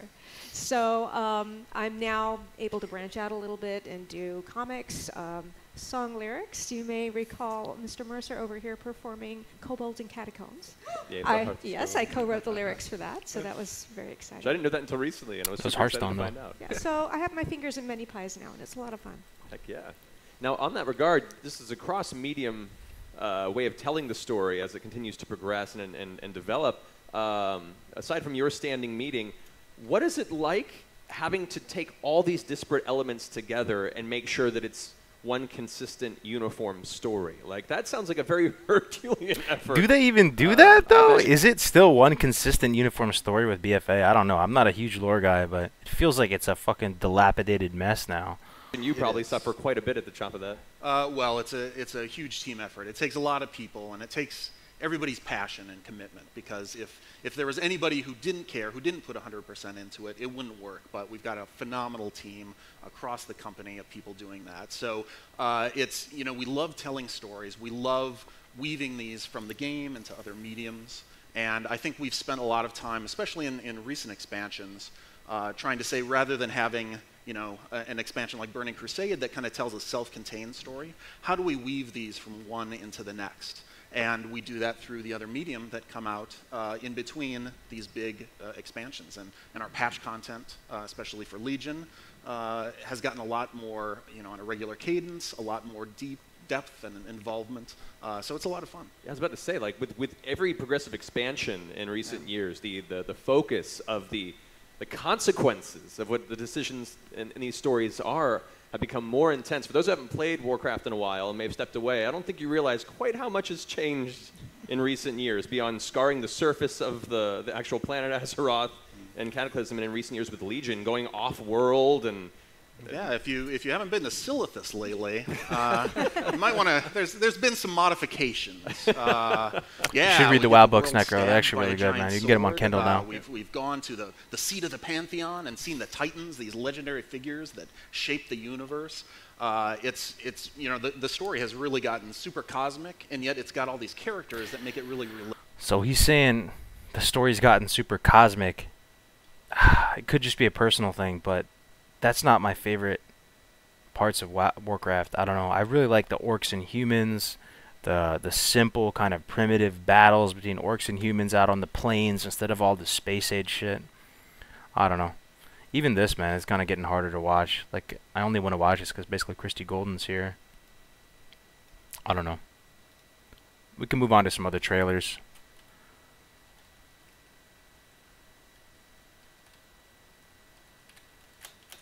I want to show you this some of these Warcraft 3 cinematics, though. They are phenomenal, man. Check this out. Warcraft 3, the original game that got me into WoW, dude. Heed to the ancient prophecies. Like fools, we clung to the old hatreds. Look how badass this is, man, compared to like BFA, bro. And fought as we had for generations. It's just so much more serious and kind of mature, man.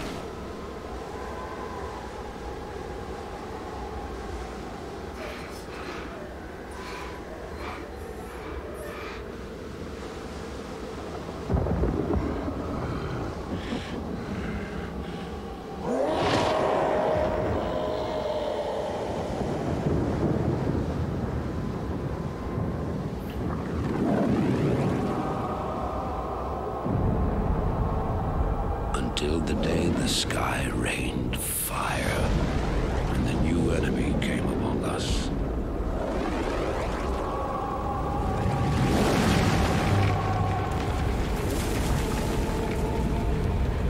What is this, Reign of Chaos cinematic? It's gotta be.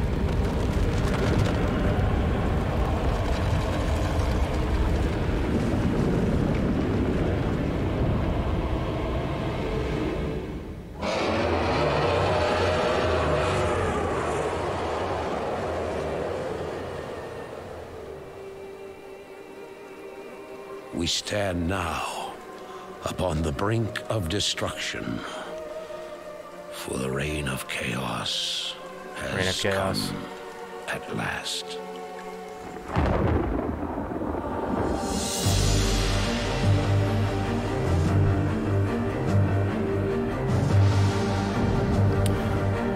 I don't know what you guys think, man. The vibe to me is just so much more mature and like plausible. I don't know. I don't know. It's just so badass.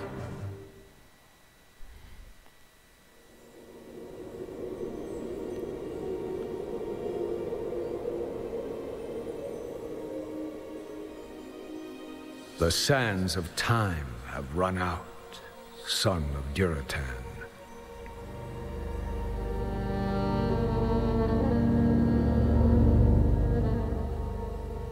cries of war echo upon the winds. Oh shoot, I'm putting on, oh my bad, you can see it now. The remnants of the past scar the land. There you go, you can see it now. Which is besieged once again by conflict.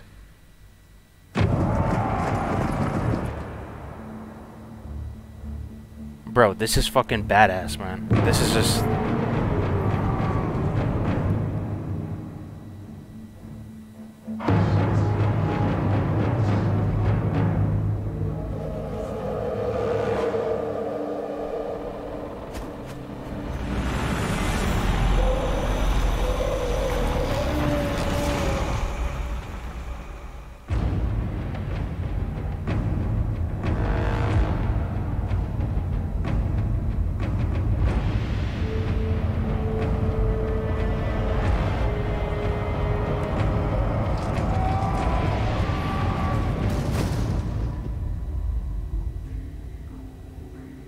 Heroes arise to challenge fate and lead their brethren to battle.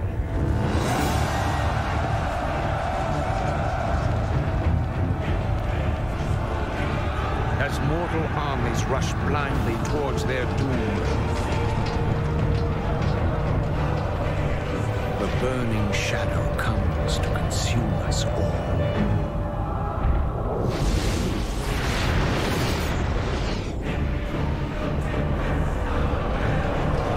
I don't even need to say anything, man. It was just cooler. You must rally the Horde and lead your people to their destinies.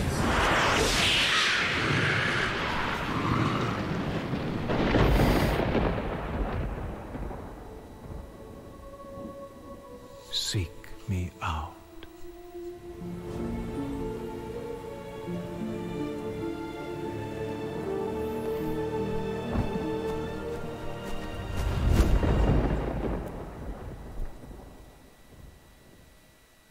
This game looks amazing. When is it coming out, man? I can't wait for Reforged, Hamster. I don't know if you pre-ordered it, but I'm ready, man. That'd be the best way to kill some time before Classic comes out.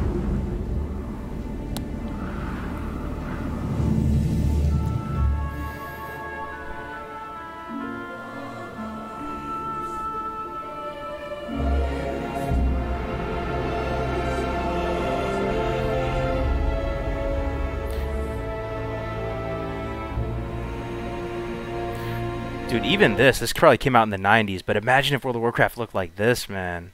I don't know. I get that it's more timeless, that it's a little bit more cartoony, but this to me is so badass, man. The mortal armies meeting out on the battlefield, orcs versus humans. It's kind of more Lord of the Rings style. The dialogue is more hard-hitting. It's more mature. Dude, I wish, man. We've received reports that the orcs are regrouping. Certainly the recent attack. This is probably Lordaeron, right? Evidence enough. Agreed. The Horde is on the move. This is absurd. My nation will not stand by and watch as the Horde masses on our very doorstep. The orcs are not our primary concern here. How many times must I repeat myself? King Terinus, you must heed my warning. This plague that has gripped the Northlands could have dire ramifications.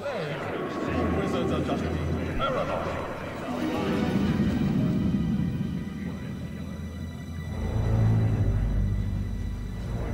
Let's keep all this in perspective. Even if this plague does pose a threat to us, what are you proposing that we do? It is simple. As I have said, the Kirin Tor are already prepared to place the villages under strict quarantine. I will not institute quarantine without proof of your claims, Ambassador. The people of Lordaeron have suffered enough without becoming prisoners in their own lands.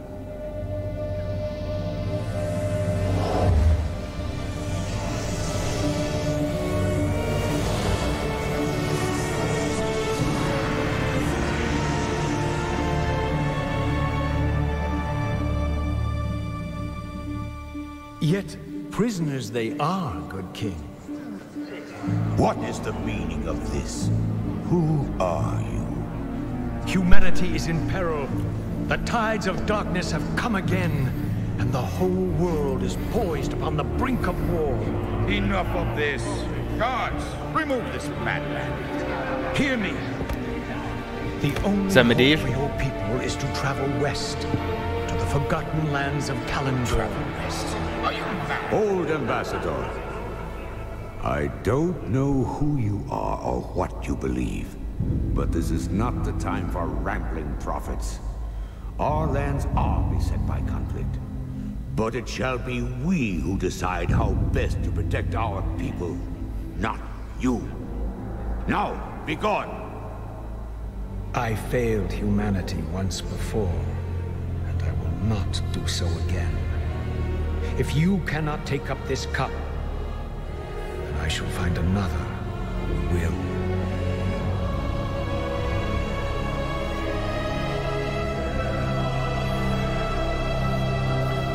Bro, just compare these cinematics to like the new Jaina cinematics, man, where they all like, kind of look like anime characters with the big eyes and stuff.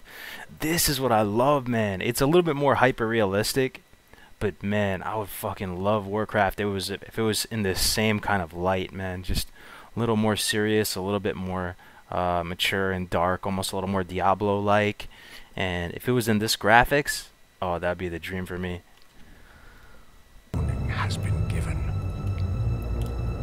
Their fate is now their own.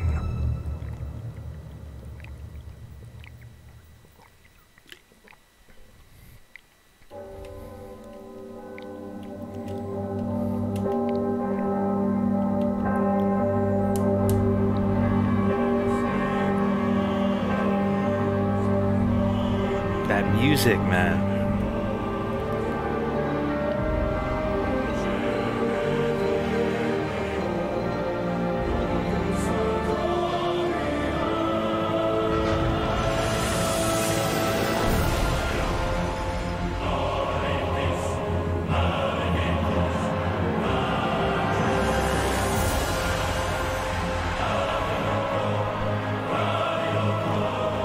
So sick.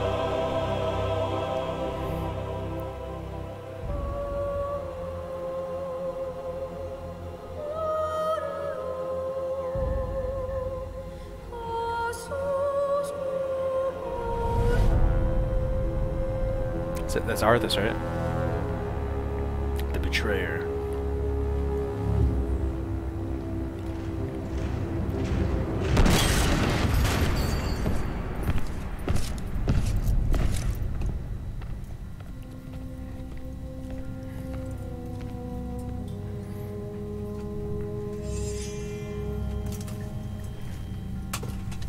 Ah, my son.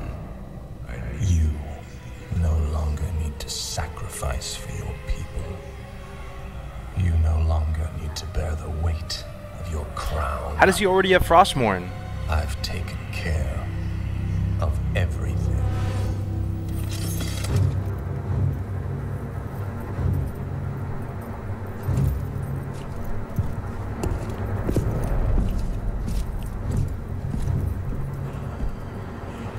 What is this? What are you doing, my son? Succeeding you, father.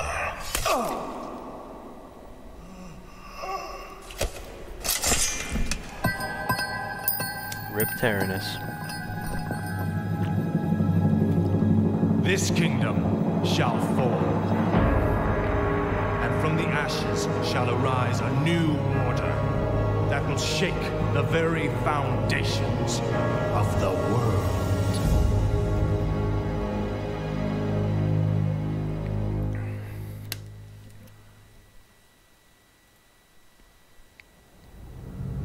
Oh, this was after he got Frostmourne, okay. And killed Muradin. Agir, Udal, Lutaros.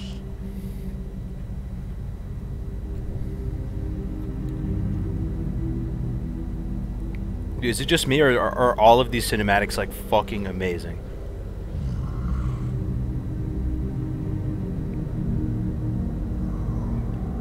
Agir, Salum.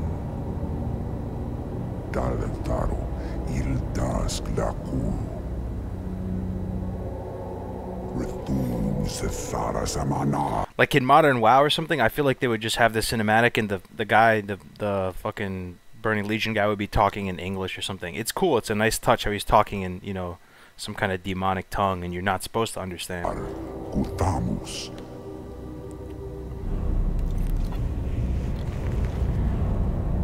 Belar Sumaris. Azaratha. Rakas. La.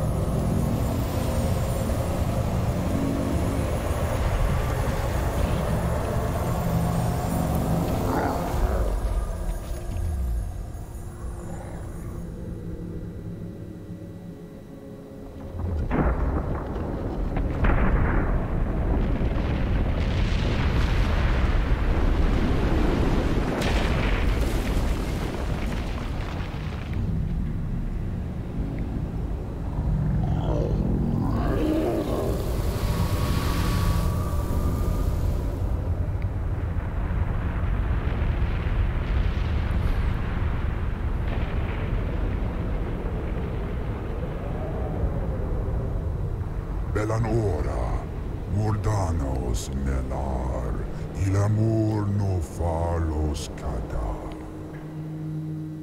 The language does sound very Protoss, yeah, I feel you.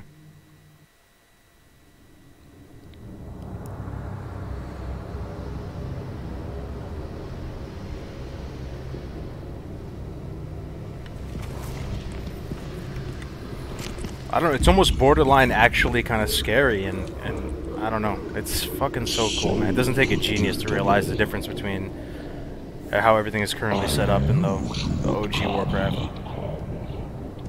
And I see you brought the mighty hell scream.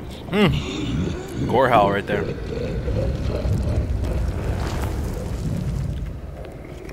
His blood is mine. As is your whole misbegotten race. Pit Lord.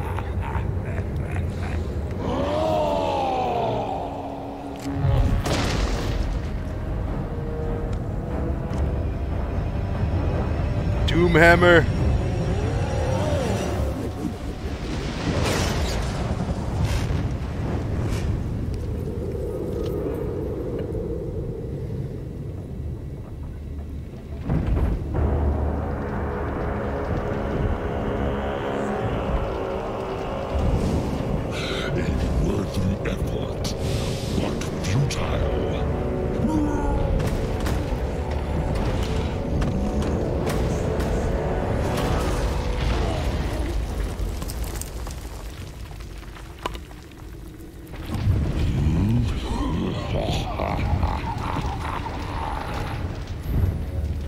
The boy believed you could be saved, but he didn't know what burns within your soul. Within your heart, you know we are the same. Dude, he looks so badass with the red eyes.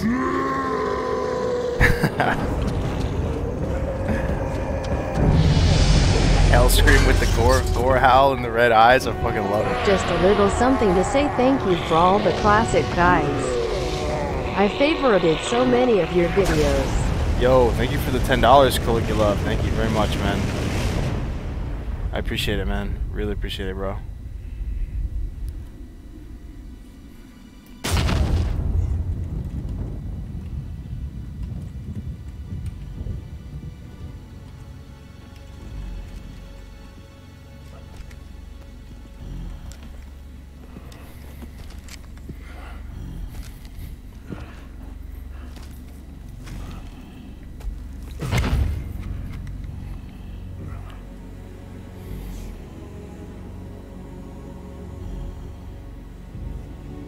Thrall, the blood haze has lifted. The demon's fire has burnt out in my veins. That's why orcs are the master race. Have freed myself.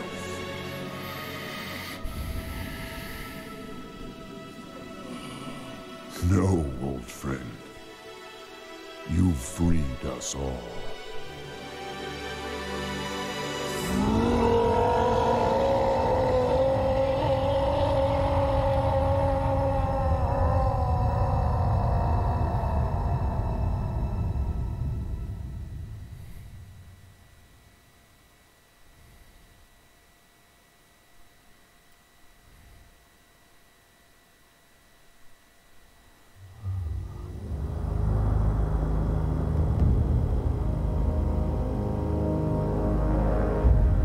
Archimon World Tree. Oh, I love this. Dude, the art is so pretty too, man. Look at that scene right there.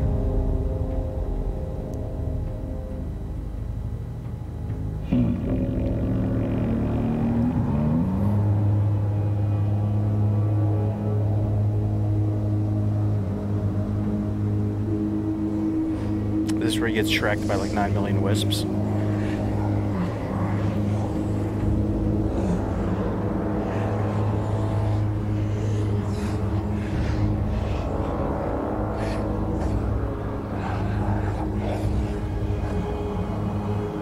Blizzard brings him back. Did they really?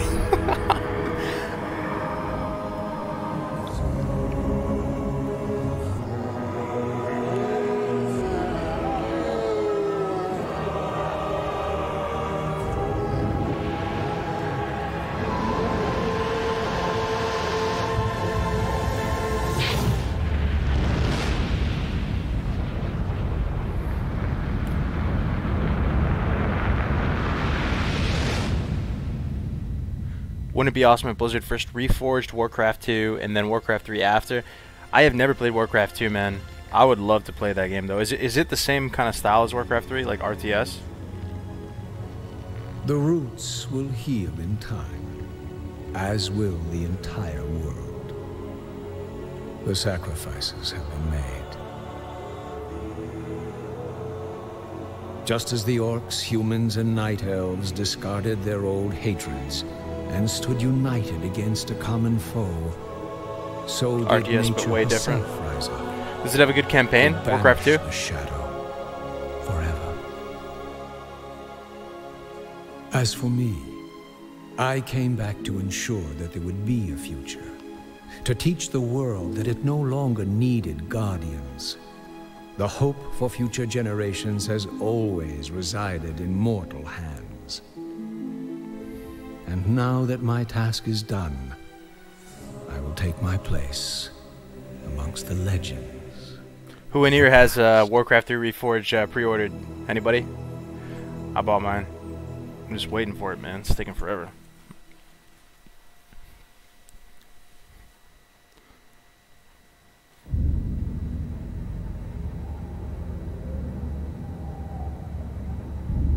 Betrayer.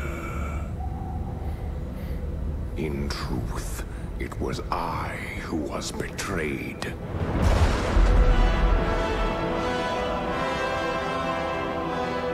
This is a Warcraft 3 cinematic? Still I am hunted.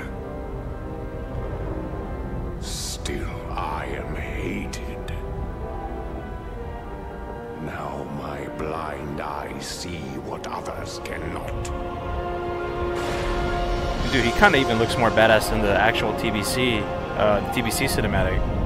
That sometimes the hand of fate must be forced.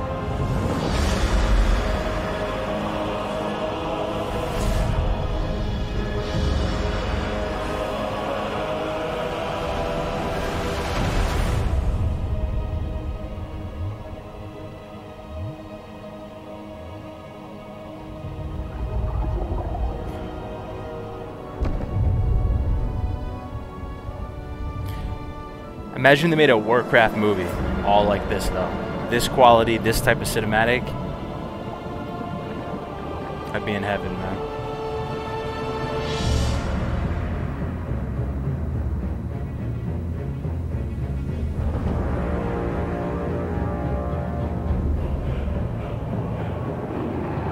Damn, make the Naga look so cool.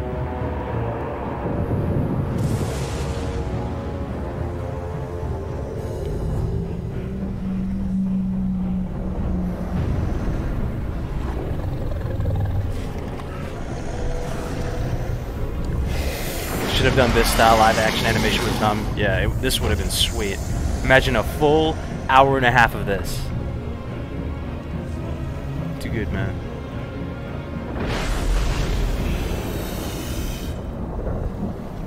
They talked about why they did not do that. It would cost billions. Just these 1-minute trailers cost millions to make.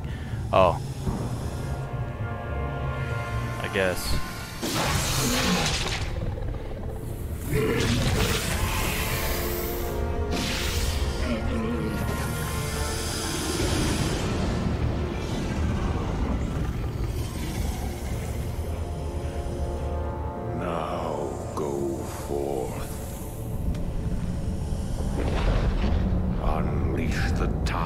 Of doom upon all those who would oppose us.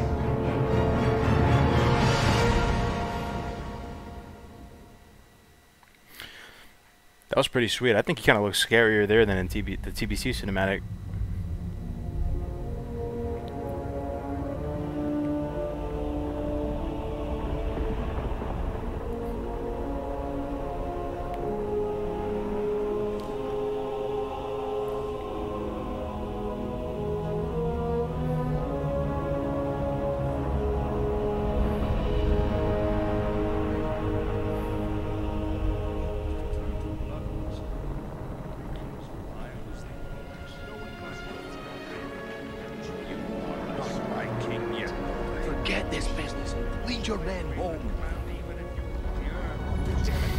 Alright, this will be the last one we'll watch for the day, guys. Streaming for 2 hours.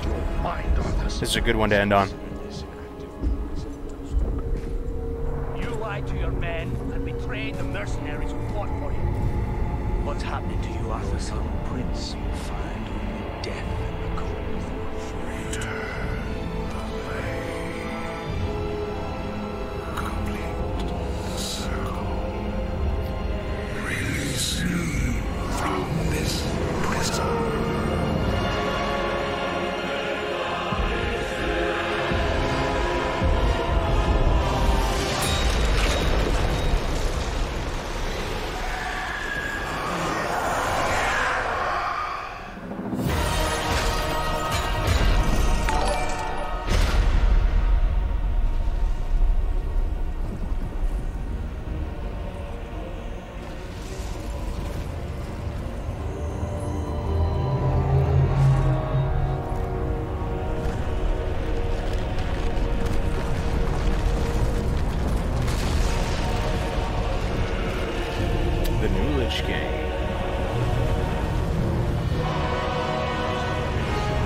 This music, man. The Lich King music, fuck yeah.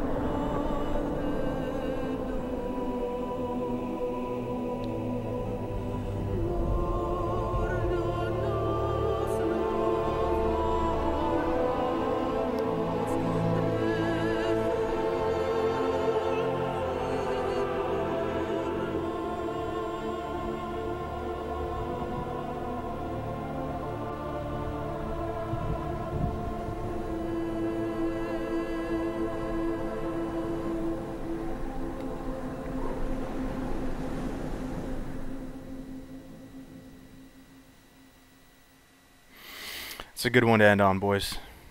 Thanks for hanging out today. It was fun. I enjoyed that documentary. It was really good. Thanks for those people that were recommending it to me in Discord. I appreciate it. Thanks for hanging out today, guys. Appreciate it. I'll see you Thursday. We're going to do Good Morning Azeroth on Thursday. That'll probably be the next time we hang out. But it's always a great honor to be chilling out with you guys, and I really appreciate it. It's really the highlight of my day. So thanks, guys. See you later. See you in the next one.